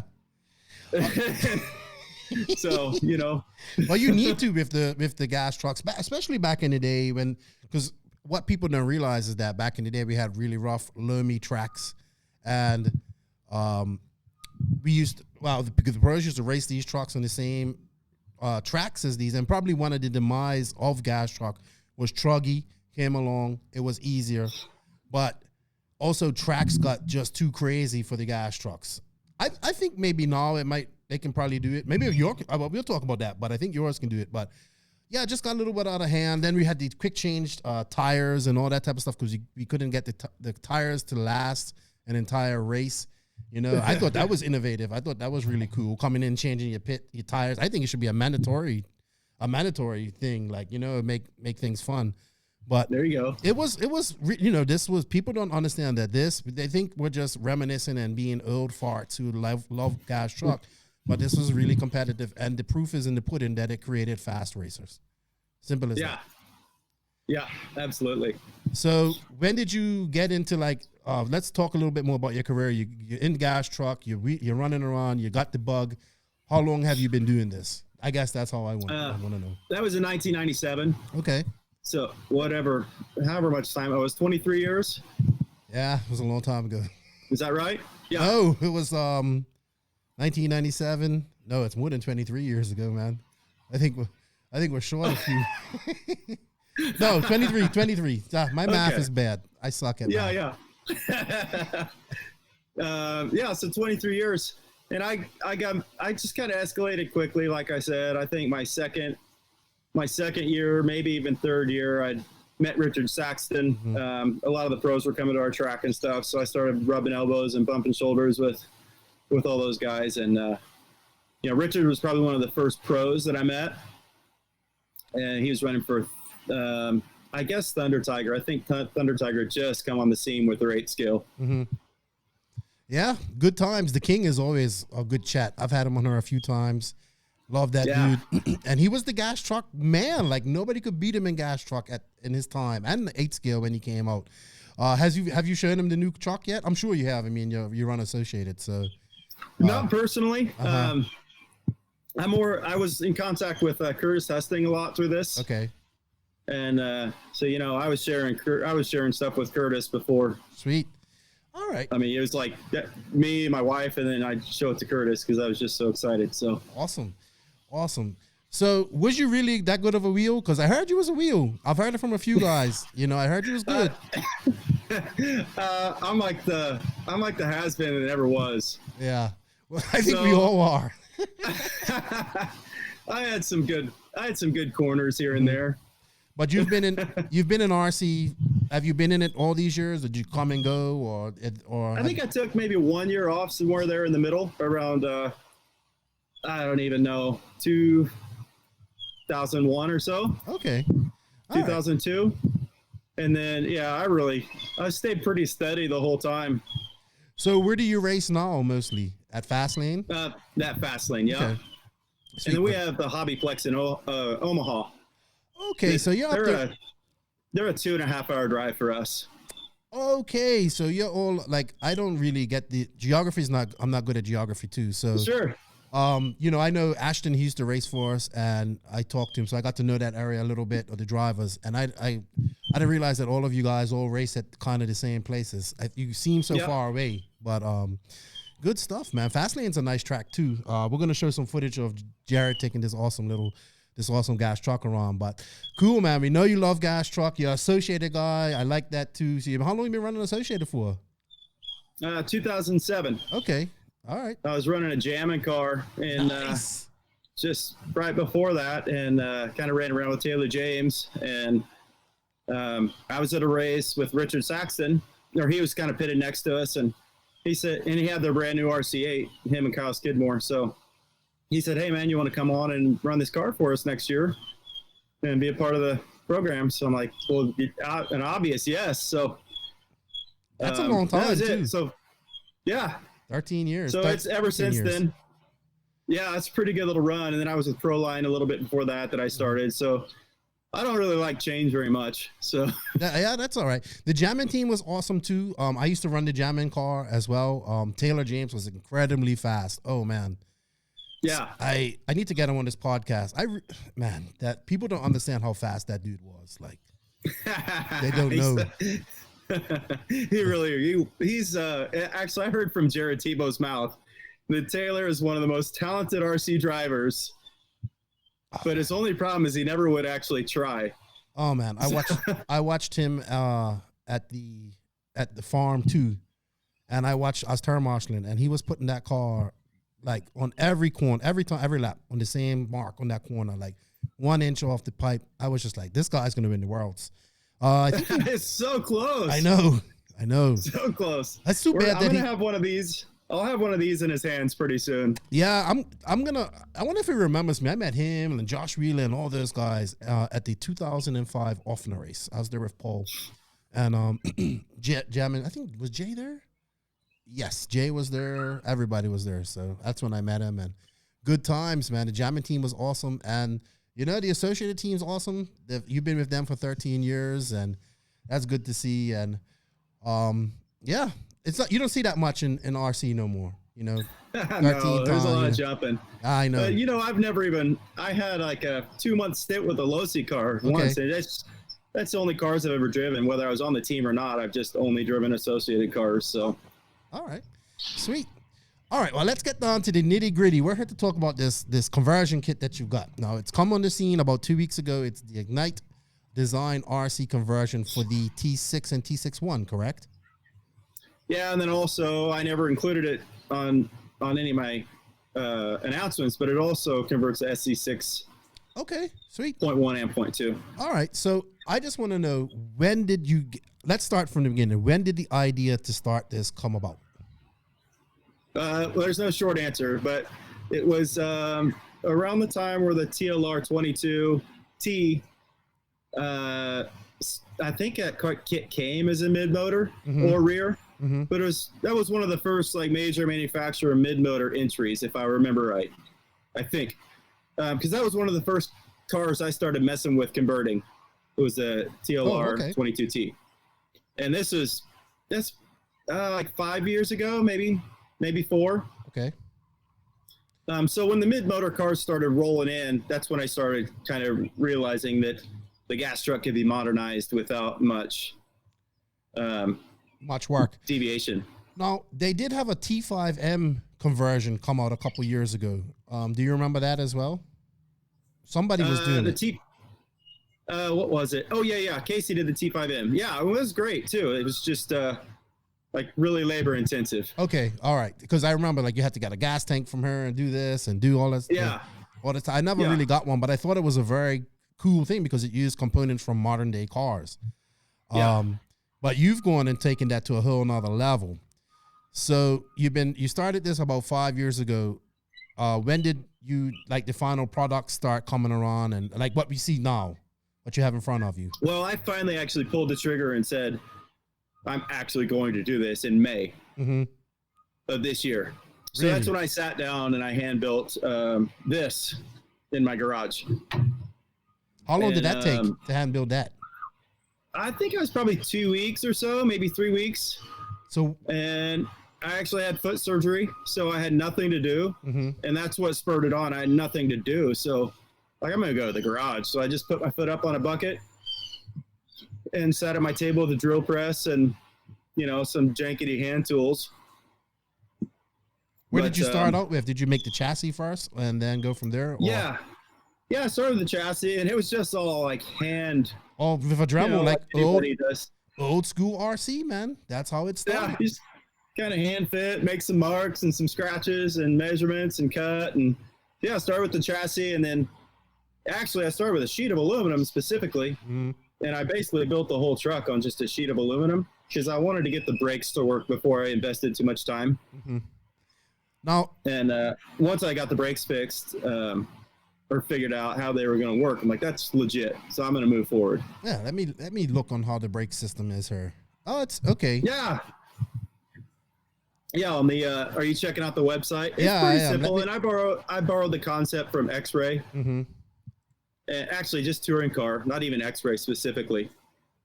But it just uses a flat spot in the rod to act as a cam against the brake disc. Yeah, that's all you need, though. Yeah. And it's all connected to the Spurger and everything, so it's no added. Yeah, I like that. Yeah. Let me see if I can share this and bring it up. Hold on for a second. Let me bring it up.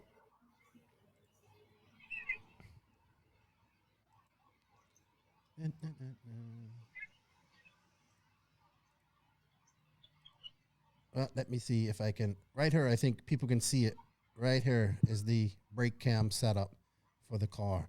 Man, that looks so nice and neat, man. Oh, yeah, wow. It's all the anodizing. Once you get the finished parts, you're like, wow, that really looks cool. Oh, man. This thing is so beautiful. I love it. I love it. I'm going to remove that for a second. So you got a chassis, you're doing all these hand fit parts, and when how long did it take to get a finished product there? So then after I did that, I went to Taylor James, and I don't know if you know, Taylor was kind of my mentor through this. Really? I did not know that.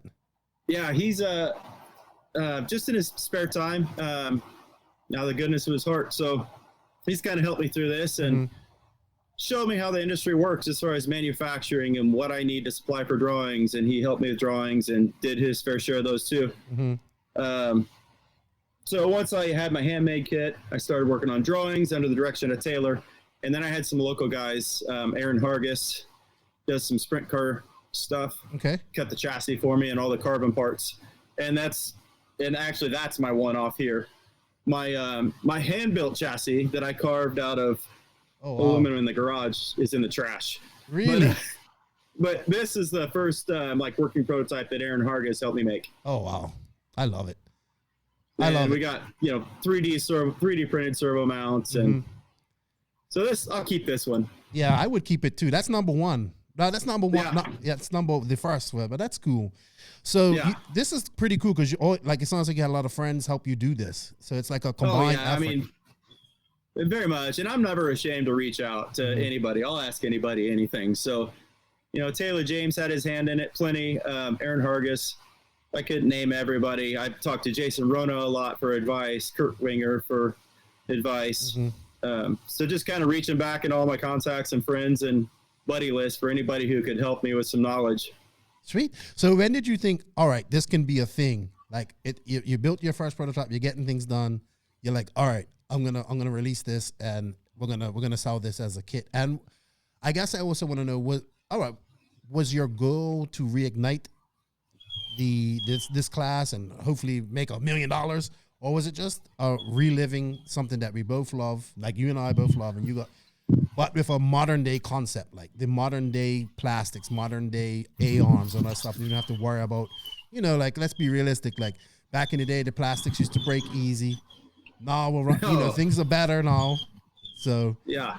What was I wanted to build it for me. I just wanted, and me and a friend named Wayne Schroeder at my local track, he's the one that said, I think I'm going to build a T6 or convert a T6. I'm like, man, that's a good idea. I've been meaning to do that forever.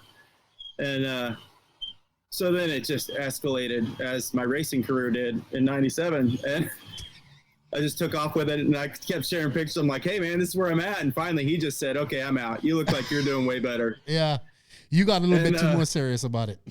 Right. I took it to the next level. He didn't plan on that. So I was just building it, I mean, kind of for myself, but also knowing that if I did come up with something, it would be marketable. Yes. But even then, my expectations was I set a level of 50 kits.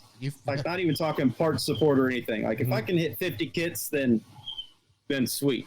Well, you surpassed that. Yeah, I passed that up. Yeah, man, that's awesome. It's definitely a buzz. We got people saying it's just a blip and it's not gonna happen. But man, I'm gonna tell you, I don't think gas truck is ever gonna get back to its heyday. But there's people racing it, man. Like my buddy showed me his GT he bought down in Florida. I know it was hot for a while in Texas. It's like it's in Minnesota. They had a class as well. But with this, like, you know, obviously also getting parts for these older cars was getting difficult and expensive. So you don't want to run them. But with this, you can that solves it everything, because you'll never run the parts because they're making them still. And I guess I just want to know, like, you said the brake system was the most challenging part of this, but what else is innovative in the making of this car? Like if I wanted to buy this car right now, I would have to buy your kit, and what else? So you buy the kit, and you need a donor. So T6.1, T6.2, SC6. Okay, so off the T6, I'm using the front and rear clips and the gearbox? Yeah. Really, the only thing you're not using from a donor kit is the chassis and the side guards. Okay. So people think about piecing a kit together. I'm like, you're only taking two pieces out of the kit to use, you know? Yeah. So you buy basically the two kits and motor, pipe, and servos. Okay. And that's the bulk of it. There's a couple little bits like a flywheel collet, a clutch shim set, but nothing major. And I put all that on my website, items that you need to complete. So like you just click. It's not too add much. To your cart. Yeah, a receiver pack, you know, just the usual, really. Where does the receiver pack mount, in the back, like old school?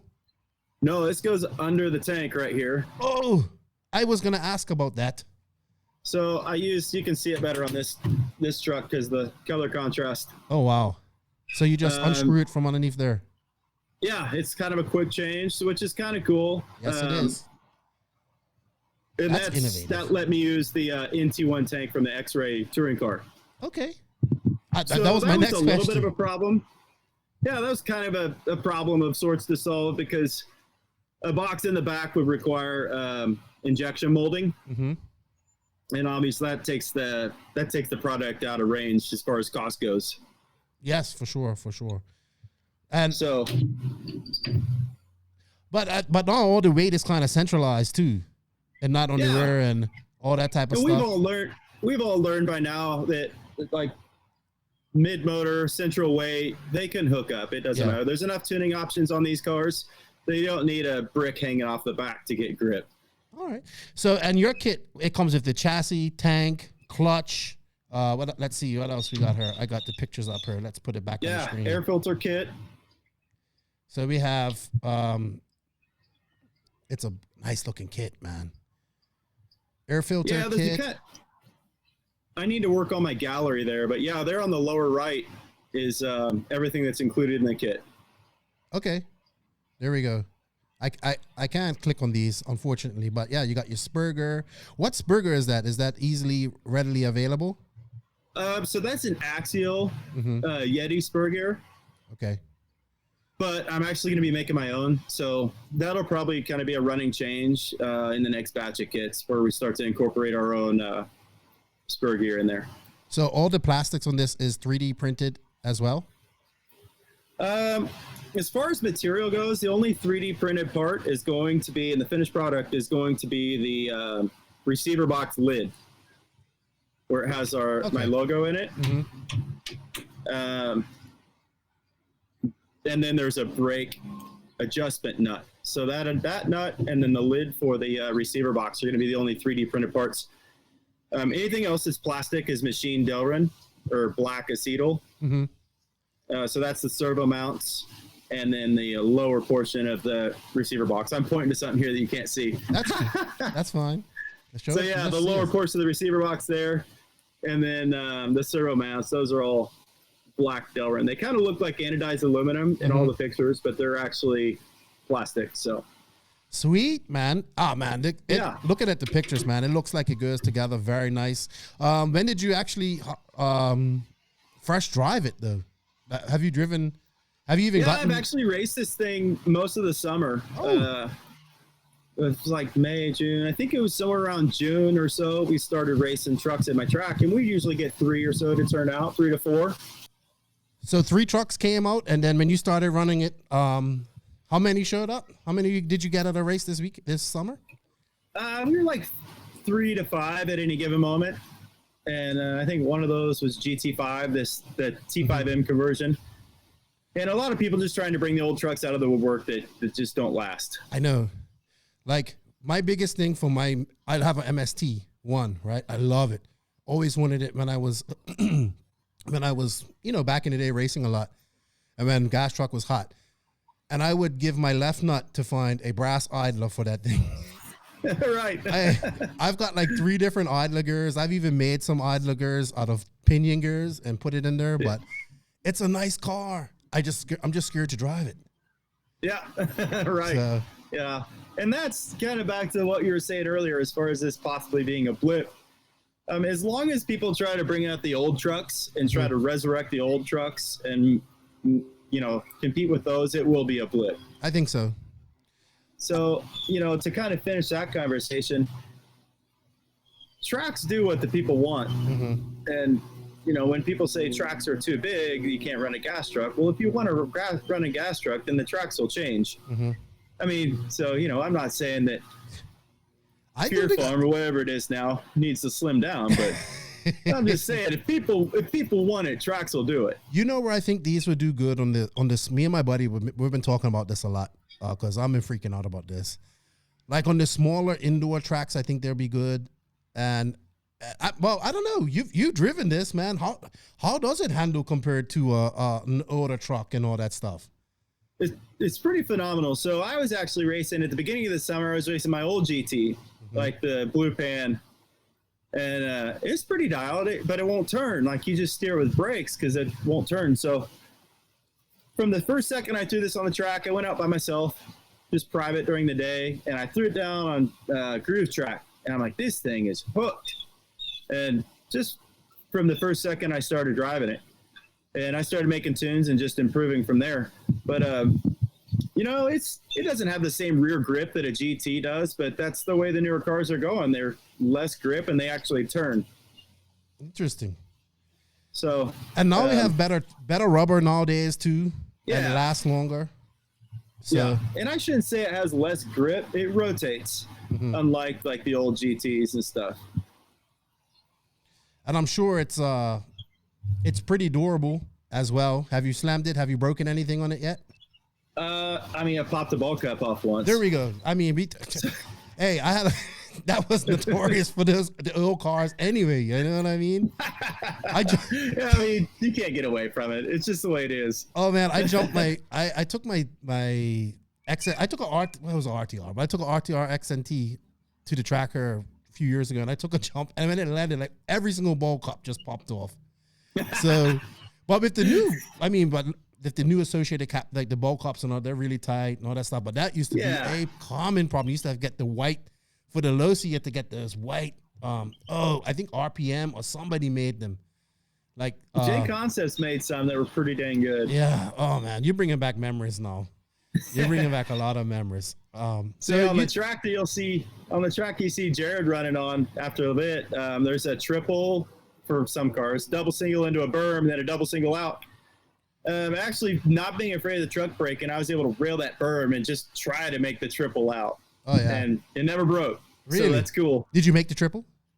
I cased it every time, just like as much of a case as you can get. Yeah. So, oh my gosh, you know what? But yeah, one more thing about the handling is the jumping. It's so much different than the way it jumps and its attitude in the air.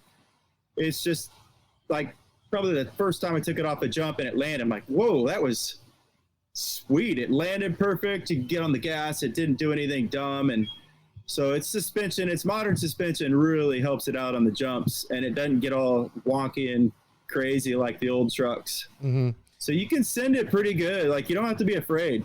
How about in the air? Can you brake? Can you whip it a little bit and stir it sideways? Yeah. Oh yeah. Oh yeah. It really responds to everything. Like, it jumps good. Its attitude's good. Like the weight distribution, it just jumps good. So that's the other thing when people say you can't jump big jumps and stuff with them. That was the old stuff. Yes. So, give the new stuff a shot, and then we'll see what we're talking about. I know. You know what? I really enjoyed that video with Tebo driving it. We're gonna watch it right now.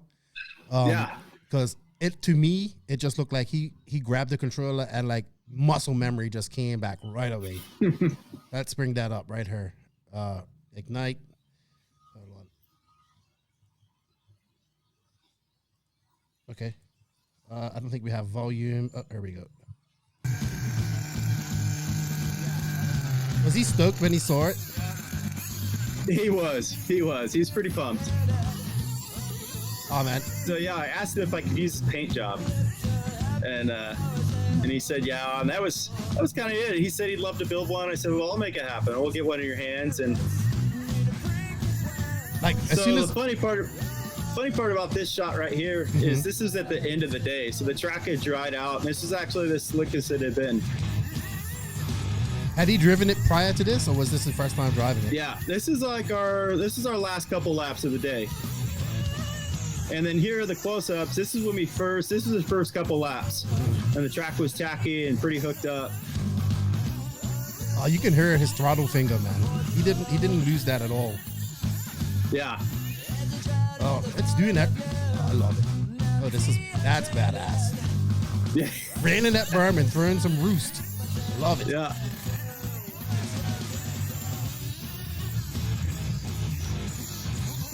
Oh.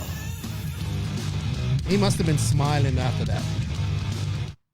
That was so cool. It was quite a compliment. He said, this thing's dialed. Wow. He said the clutch is perfect, the motor's perfect, the slipper, everything's perfect, and it handles good. So, yeah, I mean, that's to get that kind of a statement from Jared. If anybody knows Jared, that's good.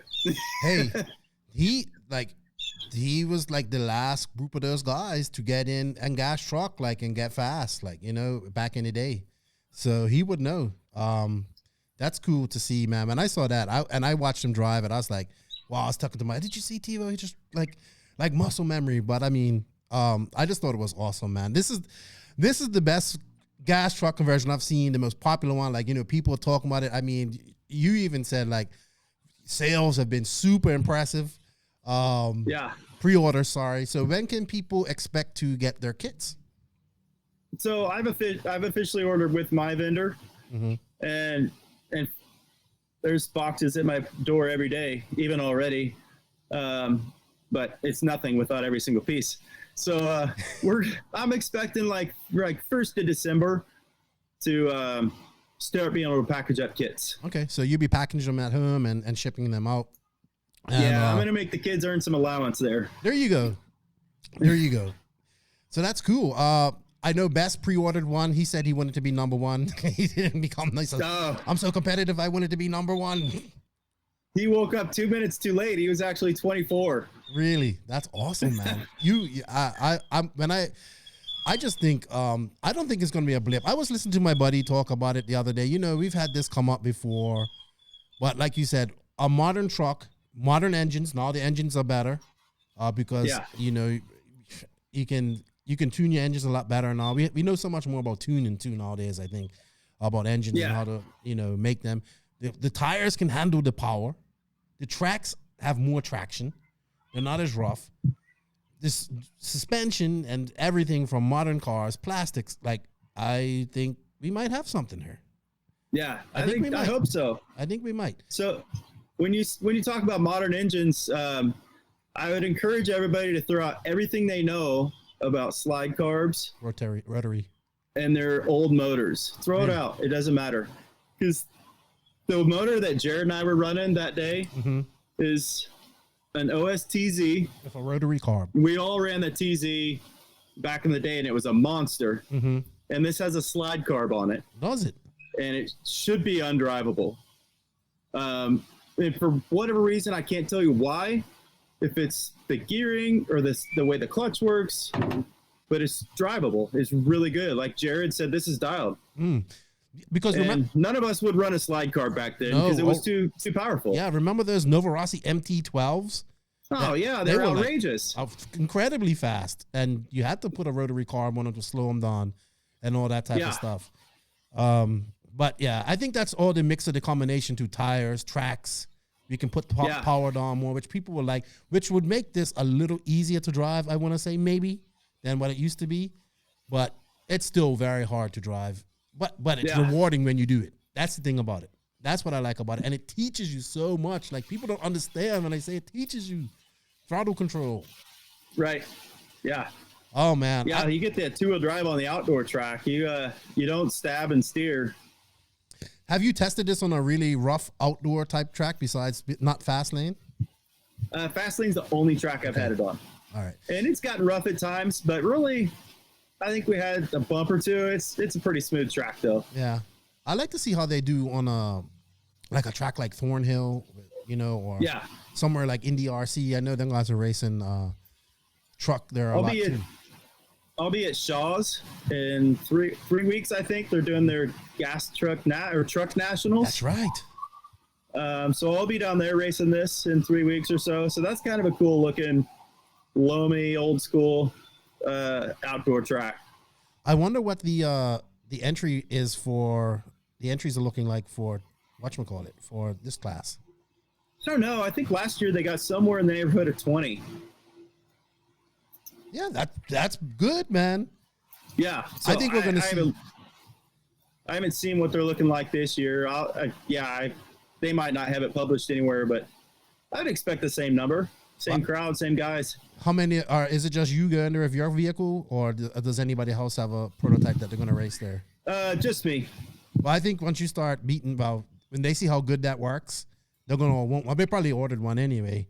Man, a lot of people say they've ordered them, and it's good to see. I have hope, man. I don't know how much you have. 200 for pre-order, right? I was going to cut it off at 200 just because I was afraid for it to get out of hand. The response I got with the initial announcement kind of scared me, so I was shocked. I couldn't believe the response. So I wanted to make sure I stayed in control as far as what I could physically manage with shipping and just everything, not getting out of control. So I capped it, and we didn't end up meeting that. What I ended up doing, I sold 106, and then they were just kind of trickling in. So I'm like, I'm not going to make the 100+ people wait for 5 more or whatever it could be. I don't know. And I went and ordered above that too. So I'm going to have maybe somewhere around 18 kits to sell after. Okay, that's good. And I suspect those are going to be pretty hot. I think so. And how much can we expect to pay for one of these kits? $295. Okay. plus shipping. $295 plus shipping. Maybe a T6 is what? Maybe you get one. You can get a used one or get a brand new one. Oh man, the used ones are hard to come by. Yeah. I think the brand new ones on AMA, the T6.2, there's probably be $330. Okay. But I mean, once you have all of this, the parts are cheap to get, readily available. How's the gearbox holding up to the nitro engine? And the gears inside and all that stuff? So far so good. I'm using the axial slippers, slipper pads, and they haven't done very well. So what's going to be in the kit is a PTFE slipper, like the associated white slipper pads. Are you running gear diff? Slip. Or are you running ball or gear diff? Ball diff. Okay. I've lost an idler or two in it, but the slipper actually hasn't been working. Okay. And but yeah, I mean, it's just going to be slipper adjustment, getting all that stuff fine-tuned, and it'll be good to go. Yeah, once you have your slipper fine-tuned on these trucks, your idlers should last forever, unless you're doing a lot of hard braking and all that type of stuff. But yeah, I mean, these motors aren't putting out as much torque as a 5.5 on carpet. No. There's just no way. I know. if they can stick on if they don't get damaged on carpet with 5-turn motors, yeah. I'm thinking, that's my old time thinking, see? That's thinking back in the day of the idlers and all that type of stuff. Yeah. Cool. And what type of motors are available out there for these nowadays? Because not many people are making 12 off-road engines, or what can we get brand new for motor-wise? So OS just released 0.12 TG version 4. Mm-hmm. And the one that's in my truck that was in the photos is a version 3. So they discontinued that. They just introduced the version 4. Mm-hmm. And just today I got an order of those that I'm going to list on the website. Sweet. And I haven't finalized the price yet. I'll just say south of $225 plus shipping right now. Sweet. So people can get the kit and eventually they'll be able to get the conversion kit as well as an engine from you if they want. And the exhaust. Okay. Yeah. Sweet. So the engines, I don't know what Nova Rossi's doing. I'm not really into I don't even think they're is. open anymore, dude. Right. That was what I heard. I'm hearing that somebody has bought their equipment and moved it. So I think that I hope Nova Rossi comes back, but it's probably under a different management now. I don't know. It's kind of under wraps a lot. Right. Yeah, I heard the equipment might be moving to the U.S. Yes, that's what I heard. Okay. So yeah, right now the OSTG seems to be the best engine available today. Oh, and A-Main has the SH. It's like a gold head. That's a really good motor that everybody talks about. Yeah. So there's 2 motors that are produced indefinitely that we have at our disposal. That's good. Man, and like what would the clutch and all that stuff you produce as well? I was looking at that, man. That looks really nice. You have that's a specialized clutch. And sorry, I forgot to talk about that, but it looks so cool. Yeah. I just borrowed the design from Associated's GT2, and that was one of those conversations I had with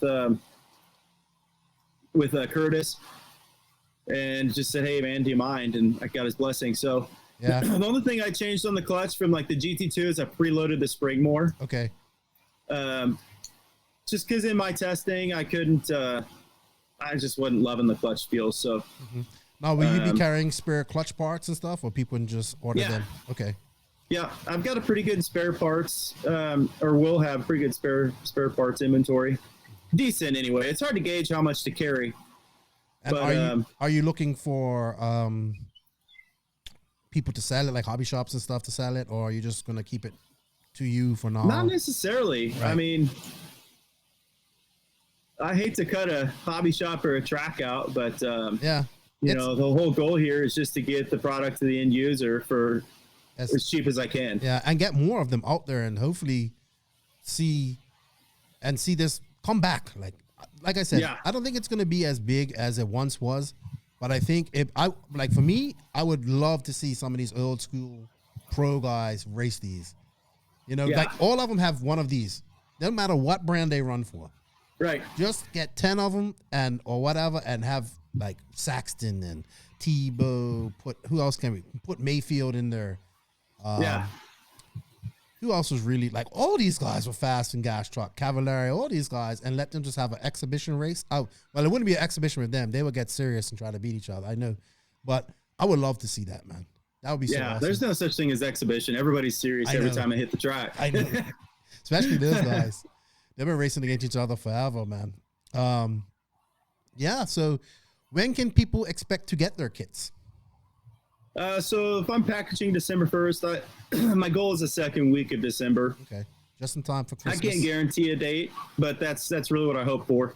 Okay. And after the 18 are sold, hopefully we'll have another batch available, or how would that work? Yeah, it's going to be a little while though, because we get into the some different holidays. So it'll probably be February, March, most likely March before I start looking at getting more inventory or doing another pre-order structure. I'm not sure what I'm going to do, but it will be March for sure. Cool. I'm going to RC budget. So I got to put my RC budget, and I'm going to get myself one, but it's probably going to be in March. I should have ordered more than the 18. I don't know. I don't know, man. I think once people start seeing them go out and they start showing up at everybody's local tracks, people's going to see how cool they are, how well, like, from what I can see, it looks very well finished. Like, I don't know, like, I haven't built one, but hopefully it goes together all right. Like, people put it together and you don't have to do, but, if you're buying this class, it doesn't matter. If you're buying this truck, it doesn't matter. You're a tinkerer. You know what I mean? Right. From the old school. Maybe you're a new guy. It's a niche. Yeah, it's a niche of a niche. It's a niche. What did the Associated guys have to say about it? Like, Hustings and Wenger and those guys, they stoked about it? Curtis is actually really pumped. He said, man, I hope this works. He said, it's one of my favorites. I'm rooting for you. Yeah, man. So he had a good response. Well, I think the amount of pre-orders that you've gotten is a good response too. I do too. And that's really encouraging for the fact that nobody's even seen one. Mm-hmm. Like, nobody's held one but Jared and me and Taylor. So, and some of the guys at my track. Sweet.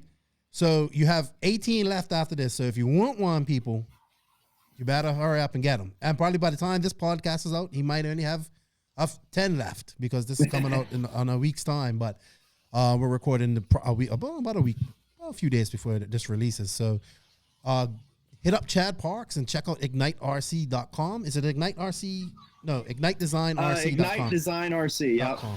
And it's kind of a lengthy name, but just to protect myself legally, just in case. I know it's a small little company that hopefully nobody messes with. But hopefully that Ignite Design RC doesn't conflict with anybody else's names. Oh, you'd be like Joseph in Armour when we had the right. Well, there's a bunch of brands out there that are Ignite. There's even Ignite Design, but this is Ignite Design RC. Yeah, man. What's next for you guys? What are you looking to do once this gets going and you sell some more kits and stuff? What would you guys do? Are you going to start improving, like making different, like any ideas to improve on your design now, or? Well, I'm along the same lines of Ignite. I'd like for my focus to just remain to be fun and just doing anything we can to kind of bring fun back into the RC cars and just whatever we got to do to reignite. And so cheesy, but whatever. But it's true. It's true. But it's kind of true. So like my next teaser, I haven't reached out to him yet. If he watches this will be the first he's heard of it. But I was going to talk to Dakota Fenn about helping me on my next project. Yeah, you should. I need so to that's all the information you're getting out of me on that. Oh man, come on. You're going to have to give me more than that when it gets closer to it, and we're going to have to bring you back on her. I need to get Fenn on the podcast. He owes me money because I've been betting on him at every race and he hasn't been coming through. I'm only joking. But he's amazingly fast as well. So yeah, people can order this on the website. They can also follow you on Facebook and Instagram as well. Can they contact you personally on Facebook as well? Yeah, there's private messages and it all goes to my cell phone. I'm pretty quick to respond. So, and then also I started a YouTube channel. I have basically zero content on there right now, but that's where I'm going to try when these kits start to get to the public. That's where I'm going to be putting my tutorials and things like that, just to help people with the nuances of gas truck that make it either suck or work. Yeah, that's all part of the thing, though.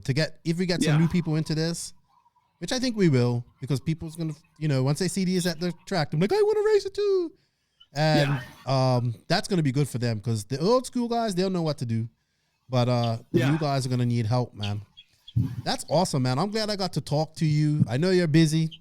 We don't have much time, but thank you for coming on. Would you like to shout out and say thank you to anybody before we sign out here?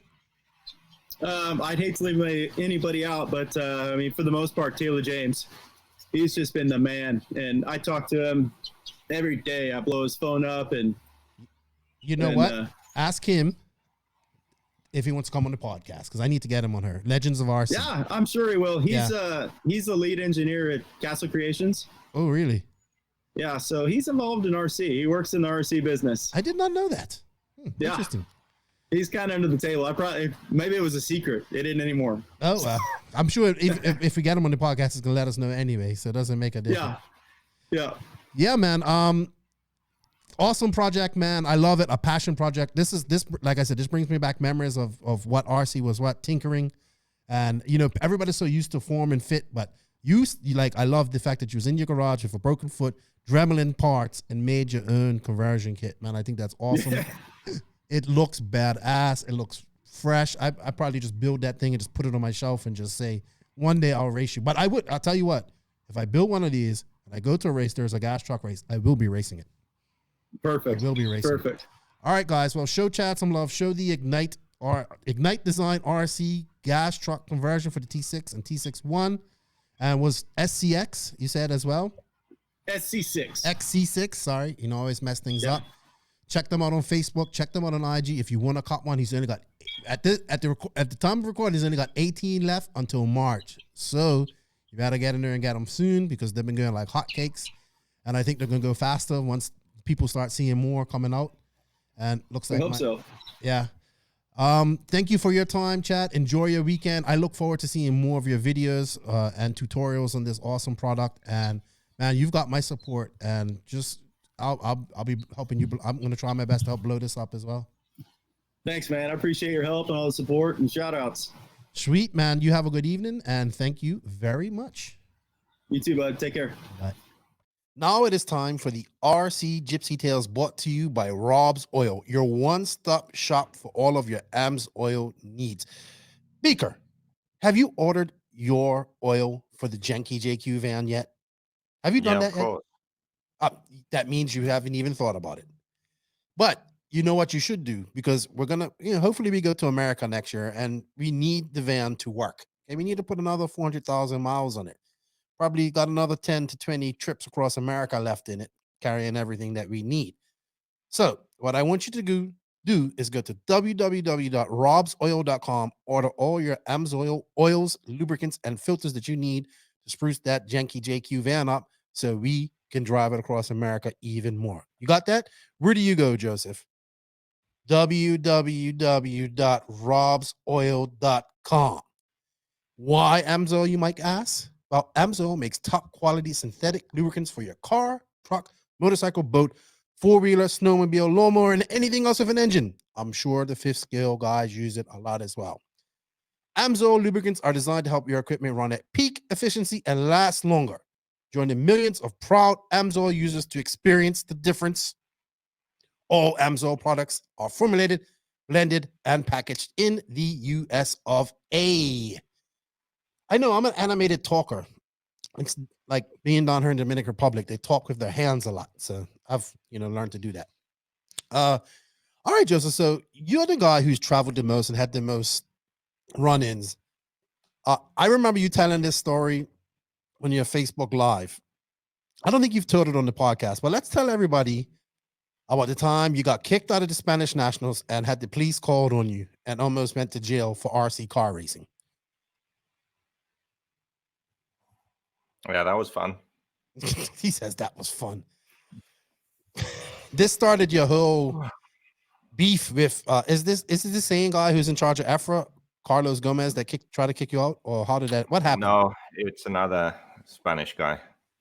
It's I can't remember his name now. Pineda. Piñata, I called him. Well, that Carlos Pineda. Probably pissed him off even more. Yeah, well, he's one of those power trip people. And I'm sure you just weren't having that. No, he ran the He runs the federation, the national federation, I think. Okay. Excuse me. So I was going to a Spanish national. I was sponsored by Ultimate Racing, and it was at the track in Barcelona. So I went there for the this is national. when you was fast, right? This was when you was I've fast. never really been fast, but Well, you know, you had a lot more pace than what you had now. well, arguably, yes. And so I got the Spanish license through Ultimate and entered the race and paid the entry and everything was set. And then when I was there, they told me that the organizer, so Piñata, he said I can't race. So all that for nothing, like flying to Spain and going to the race for nothing. So yeah, that was I said, complete. well, kind of sucks. So they were still trying to get me to race. So then I was thinking, okay, well, at least can I just practice, you know, because it was free practice, I think. And they wouldn't even let me practice. Well, you know me, I just went up there to practice. Anyway, I mean, how stupid can you be? Okay, I can't race, but at least since I'm here now, then let me run some laps. So I was up on the stand and driving, and then eventually the guy saw me, ran up on the stand, all mad, yelling. And back then I was still running an antenna. So I was, when he first started yelling at me, I was almost by the pits. So I just cut the track so that I have more of the track to go, just to piss him off. So then, because it was taking so long for me to get to the pits, he tried to grab my antenna and snap my antenna. So I just leaned forward and drove with my arms, you know, stretched out. So he couldn't reach my antenna. So then I drive in the pits and he's just yelling at me, and we go to the stairs, and he pushed me, like not super hard, but he still, like, I was right at the stairs and he pushed me. So I like stumbled down a few steps, and then I got mad, a bit mad. I turned around, walked up to him right in front of him, and I yelled at him to not touch me, and then walked to the pits. I thought it was going to be some climax. I walked up to him and I yelled at him sternly not to touch me. Yeah, pretty much. That's about as violent as you get. Then we were in the pits, so it was clear that I wasn't going to be able to practice or race. And they even had a protest. So Robert was involved also, and other drivers. They all walked out on the track and basically stopped practice. Like no one could drive.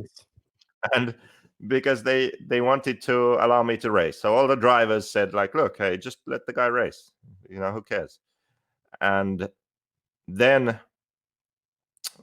basically there was a 1 hour or so argument, or extra drivers meeting.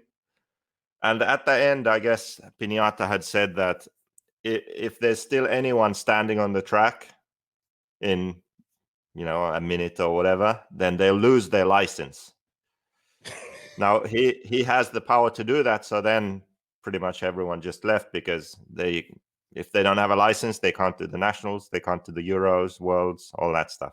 So I think Mark Ibars was the only one who stayed, which was cool of him. But he wasn't racing actively anymore, I think. So he didn't care if he loses his license or not. Well, after that, then I couldn't race, but I was there for the weekend. So what I did was, ironically, ended up at this guy's own track. So Piñata has a home track, which is also in Barcelona, not the track where the race was. So I instead went to his track just to practice. So I practiced there for all Saturday and then half Sunday, I think. And then I think it was someone from Ultimate picked me up and took me to the race to watch the semifinals and the final, and to sort of rebuild my car and all that stuff. So then I had been at the track a while, you know, tore my car apart, watching the racing. And then someone comes up to me and says that I'm not allowed to be there. Like, I can't be in the pits.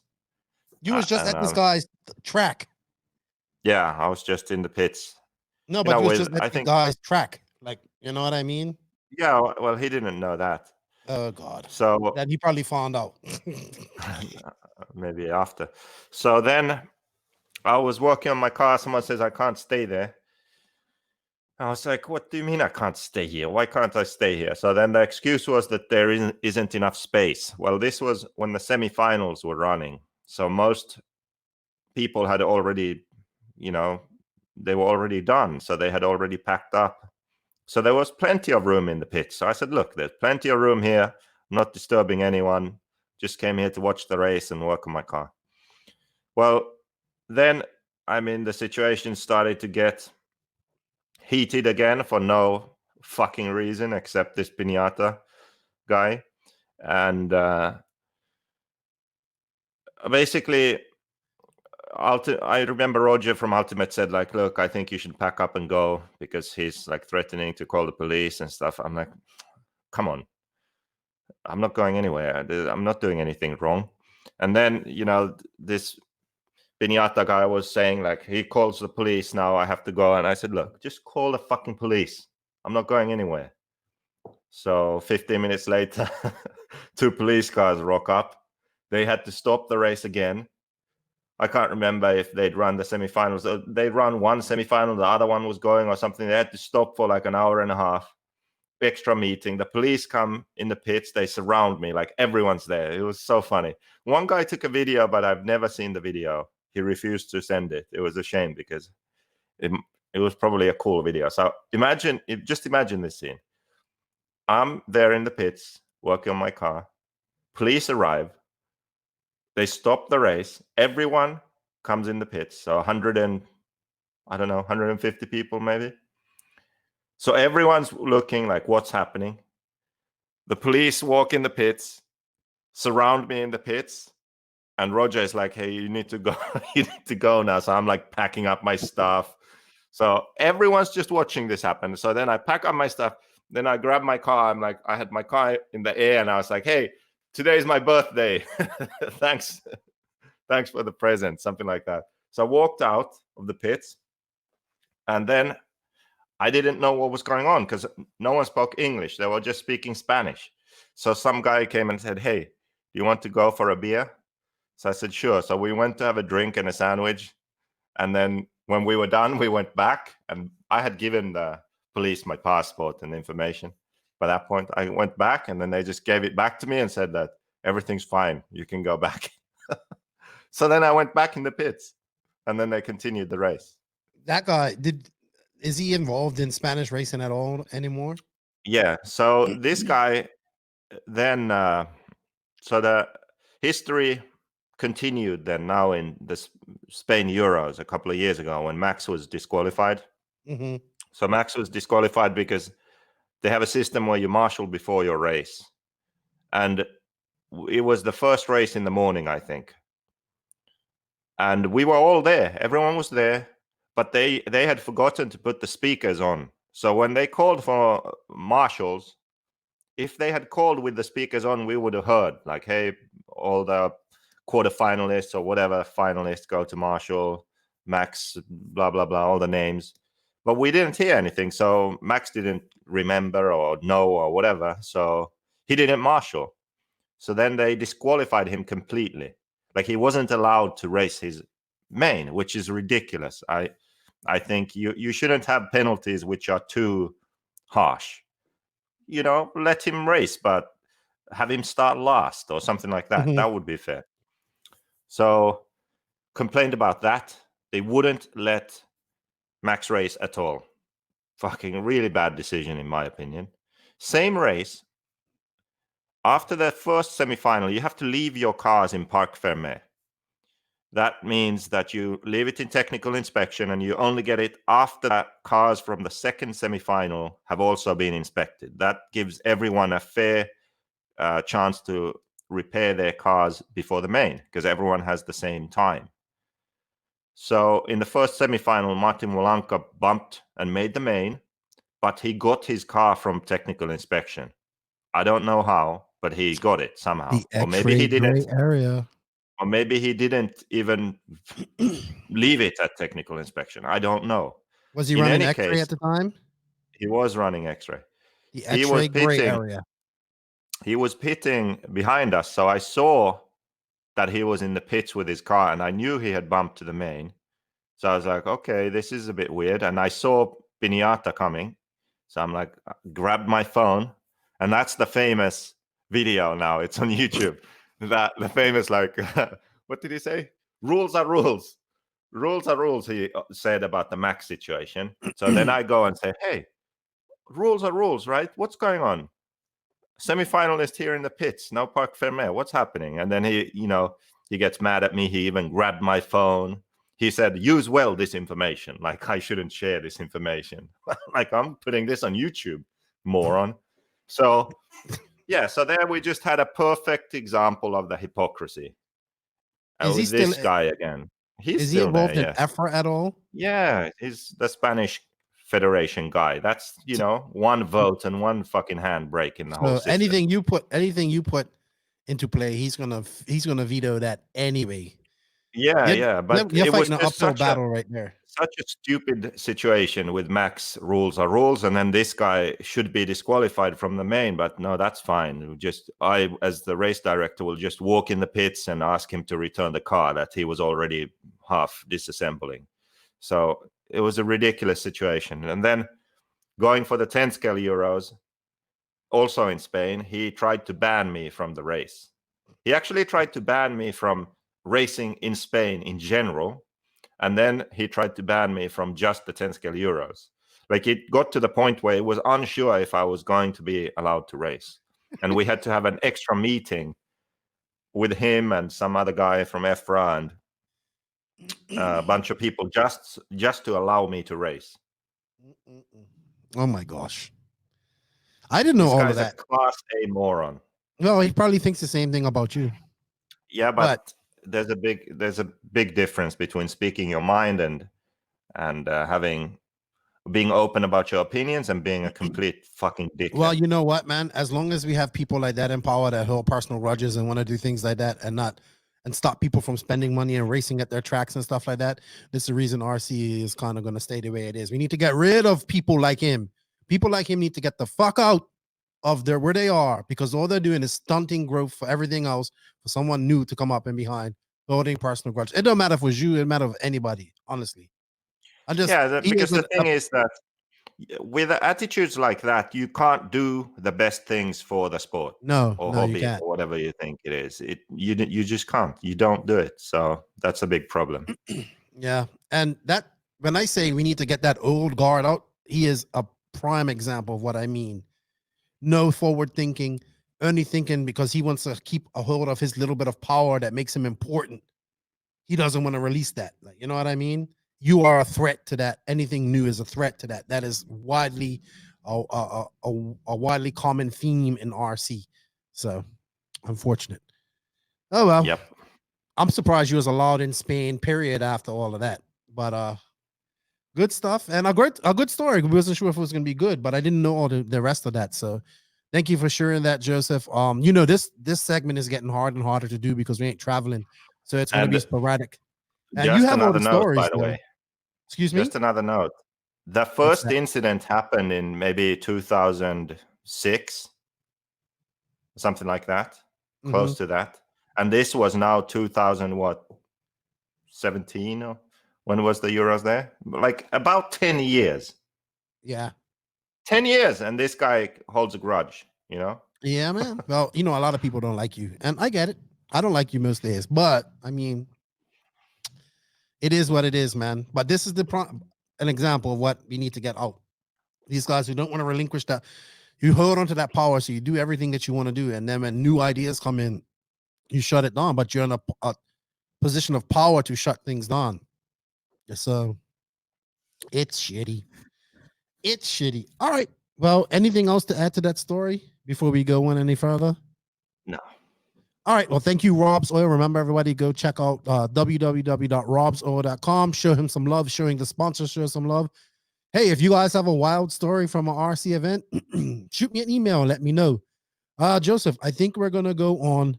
No, we're going to go on to the JQ Racing Rant. We are now at that point of the show where you should fasten those seatbelts and put your big boy pants on. Things are about to get serious. It's time for the JQ Racing Rant.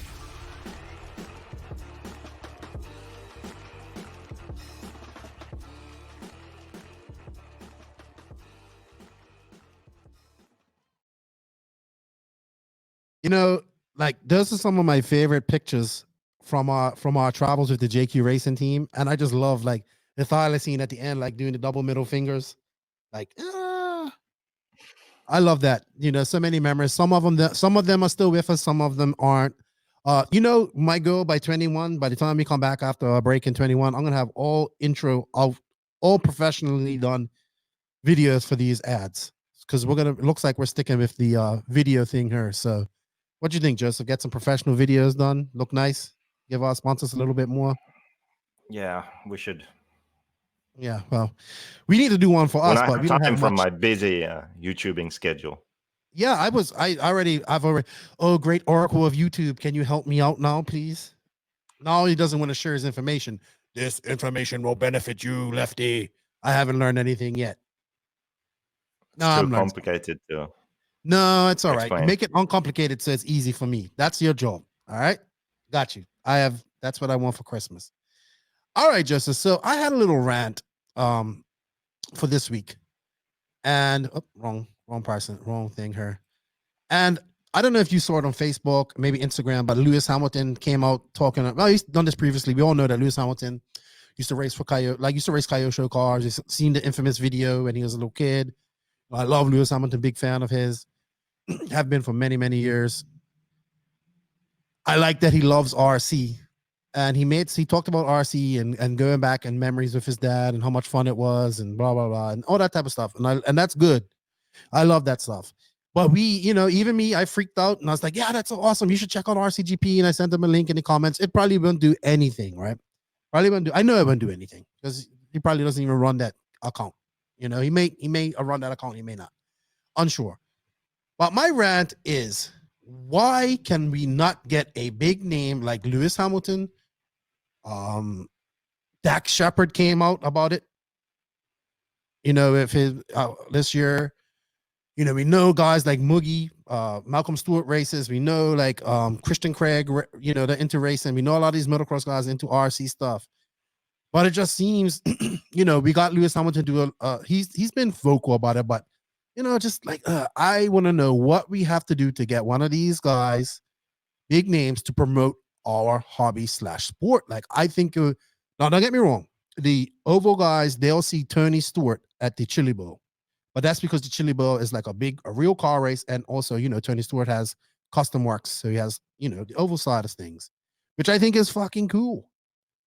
But how fucking cool would it be if we go to RCGP or a big race next year and freaking wow, Lewis Hamilton rocks up or Malcolm Stewart rocks up and is hanging out with us or something like that, watching the racing, and like just helps promote our hobby a little bit. I would give my left testicle for one of these guys to do this. You can live with one testicle. I researched it. I think you get about 30 grand if you donate one. It just aggravates me, man. I know, and you know, I like to, when I come up with these type of topics, I always run it across my think tank, which is the real Mike Hill. So we talked about this last night, and this is what he said. He said, you know what, Keenan, I know what you mean. He says, I always think it would be great if like a big rapper, like look at like Lil Wayne. Lil Wayne got into skating. He kind of like, not saying that skating wasn't already mainstream, but you know what I mean? He kind of gave it that boost to people that probably didn't think about skating any before, you know, and he's doing it. Like, I just think one of these guys would help boost and promote our hobby, and we have these people that do it, but they just seem to shun us, and I don't know why. Are we that freaking like nerdy where we got shunned by people who like what we like? Or this is how Mike said, he goes, you know what? I agree. We need a famous person to do that, but you got to also understand, these guys, it's just like the RC. It's just like the RC car driver that everybody thinks should come club race with them 3 times a week, right? I get it. We want a club race. These guys are under the spotlight 24/7. They're getting paid to race, all that type of stuff. RC is fun to them, maybe they don't want to get involved in it like that. But fuck me. We need one of them to get, like, imagine if Lewis Hamilton just shows up. I don't care if it's a Kyosho, he's got a Kyosho there, and he's got it on top of his Formula One car and shoots a Instagram picture, or he goes to a race. And like, do you know how big that will be for our sport / hobby? But we cannot get it. But we freak out as soon as one of these people, these famous people, talk about RC, but they just don't show us no, like, we can't get no, like, I mean, you know what, you get what I'm getting at. Yes, Lewis Hamilton, Mick Craddock, knows all them guys, the good relationship with Kyosho, Lewis's brother races or used to race. That's all good. But we need those guys to promote what we're doing, man. Honestly, if it would be enough already if a few of those people with massive followings would just, share a video or a website or something like that. That would already, I mean, imagine they shared one of those RCGP videos, how many views it could get, and how many people potentially would think like, well, didn't know this racing was so serious. This could be a fun hobby. We just can't. We're not cool. We're just not fucking cool enough, man. And as much as we think we're cool, we're not. Like, we're at the bottom of the totem pole when it comes to coolness. And I think it's true. Cool. We aren't, but we can be. I think we can be. It dumbfounds me. I'm mind boggled how we have these people and we just can't get them to just promote a little bit, like, and it's frustrating, man. But I get it. Like, they just kind of want to enjoy it. Maybe none of them, maybe they aren't as deep as, like I was trying to get the guy Dak Shepard or her. I couldn't, you email, you send these people messages, they don't answer you. They're not even controlling the Instagram of, but it would just be so great if they could do something. Like, I would honestly donate my left testicle for something like this. I would. Like, I know I don't really need it. I have 2 children, so I don't need it anymore. It just flabbergasts me, man. Seriously. It's frustrating. Like, I see this thing's so cool. What, like, Lewis Hamilton comes out talking about RC and all that stuff. Man, what could you imagine? Like, just like maybe at, say what, El Paso. I'm just this is my dream scenario. You see this freaking helicopter doing circles around. What's going on here? You just see it land, which isn't strange because there's a dude that has a helicopter that lives near the SCRC track, but this isn't his helicopter. So I'm looking like, who the hell's this? Out steps Lewis Hamilton with a couple of his dudes or whatever. If his bulldog, probably not in El Paso, probably be too hot for his bulldog. Like, yeah, what's up, lads? Come to watch a little bit of racing. That'd be so cool. I would be like, oh, it's Lewis Hamilton. I would forget. Like, I would fight like anybody who gets in my way. Like, I'd be like, I'd be, what did Ryan Maifield say to people? He'll choke slam, or what did he say? Chop him in the throat. Chop him in the throat. I'll be throat chopping. Pop, pop, pop. Get out of the way. That would be so. Do you know how big that would be for RC, man? Lewis Hamilton shows up at some world class RC event and poses for pictures and takes his. Oh, he enters RC too. Oh my God. Oh jeez. Oh geez. Yeah, what if he just shows up in like social media? Then yes. Yeah, what if he just shows up in his pimped out van, trailer, or RV, fully RC'd out, and be like, "I need a mechanic for the weekend, lads." Joseph, you would have to stop racing and go be his mechanic. I'd be racing. That would be so awesome, though. I know it's a pipe dream, but it really just boggles my mind how we can't get any of these guys to get behind us and just promote our hobby a little bit more. Yes, some of the Formula One guys have done some commercials and stuff, but I mean, not that playing around with stuff. Like, I mean, going to a racing, like, you know what I mean? I don't know, man. It's just frustrating. Anyway, what do you guys think? I think that brings an end to our rant. It's more of a rant for me. I think Joseph agrees with me, so it's hard when it's not when we don't agree. When we agree on the subject. Thank thank you to Chad Parks for his time, for coming on and spending some time and talking about his new awesome gas truck conversion. Really like that. Hopefully I can pick myself up one in the new year. Remember, he only has like 18 left, probably less by the time this is released. Joseph, thank you for your time. Thank you for your awesome videos. They're cool. Keep it up. And I'm waiting for my lessons. I have my new camera here soon, so I'll be looking all nice and spiffy like you. Shout out and thank you to all of the NNRC squad around the world. Thank you guys. I greatly appreciate you guys' support. You guys don't know, it means a lot to us. We need to get some, we're gonna have to get some new shirts and hats done. I think Brent's all out or almost out. If you guys place an order at Beach RC, just put in the notes. Can you please include some NNRC decals? And if you get some, just rock them and tag us in your posts on a post on Facebook if you're rocking any NNRC swag. So thank you to all the patrons on Patreon, man. We can't do it without you guys. Your support helps us buy new equipment. Hopefully it's going to help us travel some more and helps keep some of these bills paid. So if you're interested in supporting the podcast more, you can. In the written description is a link to our Patreon. Yeah. Follow us on Facebook. We're almost at 3,000 likes.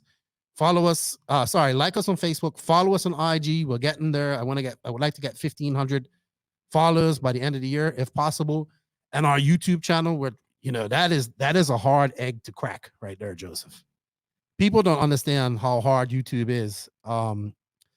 We need to get subs. We need to get viewing hours. We're uploading all these podcasts there. I'll be bringing some more video. Go check out Joseph's channel, JQ Products. We're going to be collaborating here soon. He just dropped the takeout video, which I thought was not takeout, the cheating video, which I thought was good. And obviously his tuning engine. Oh, I saw a question real quick. I'm going to ask it. Tom Petrella, he asked, do you measure the idle gap with the Venturi in or not? No Venturi. No Venturi. It's funny, because it's very clear in the video that there's no Venturi, but I never said it. Mm-hmm. So it wasn't clear enough. Right. Because a few people have asked that. So right. I wish I would have said it. You should have had maybe like a troubleshooting list afterwards. If your car is doing this, maybe that's a video for the future, a troubleshooting list. As well. That was some of the suggestions I heard. So go check out Joseph, give him a sub, give him a like. Sorry, go ahead. I think for an engine tuning thing, you can't troubleshoot like that, really. You just have to watch the video and understand it, and then that's it.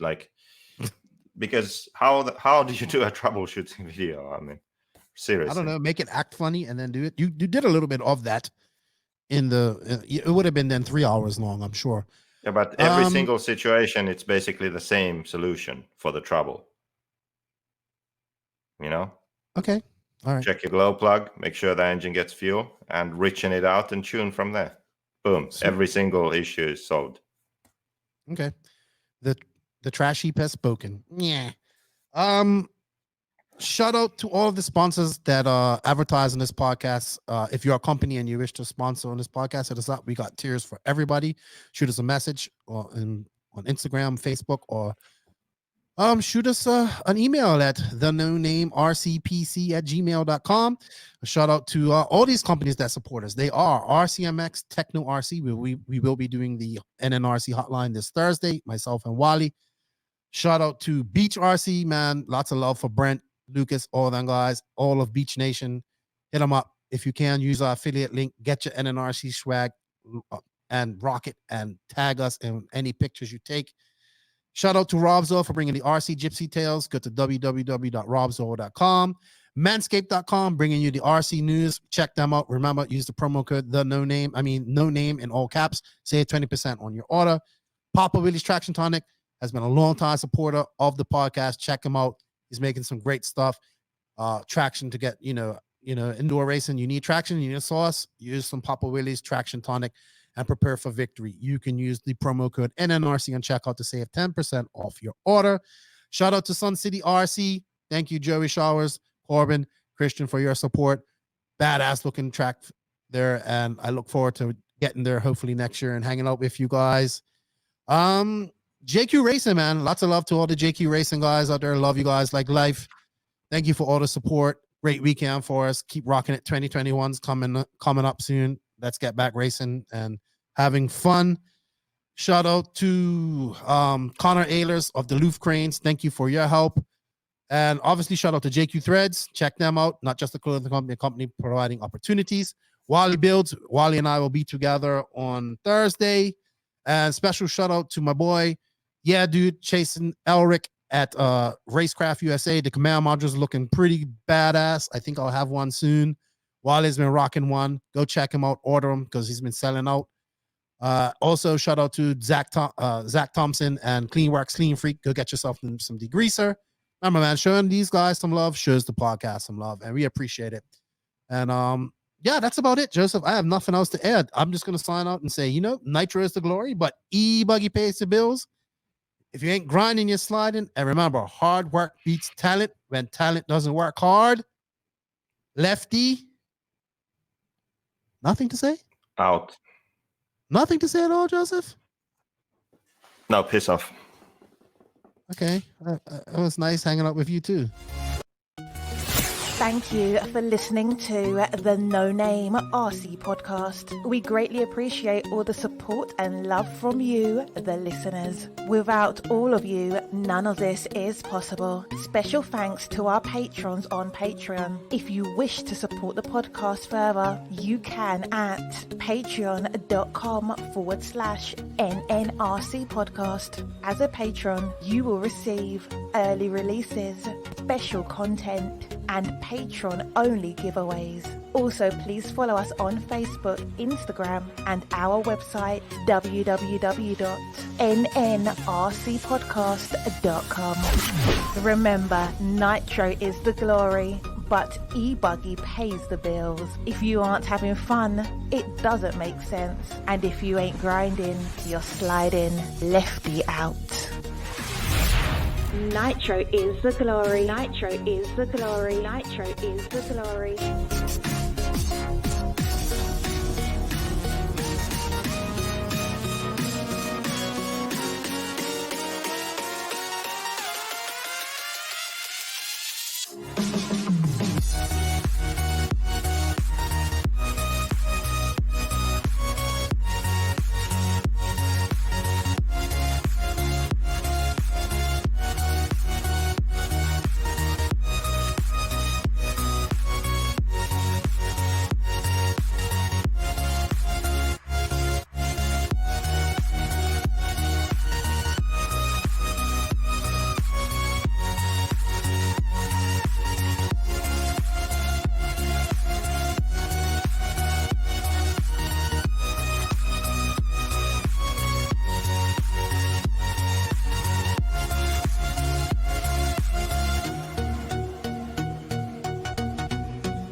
That wasn't so bad.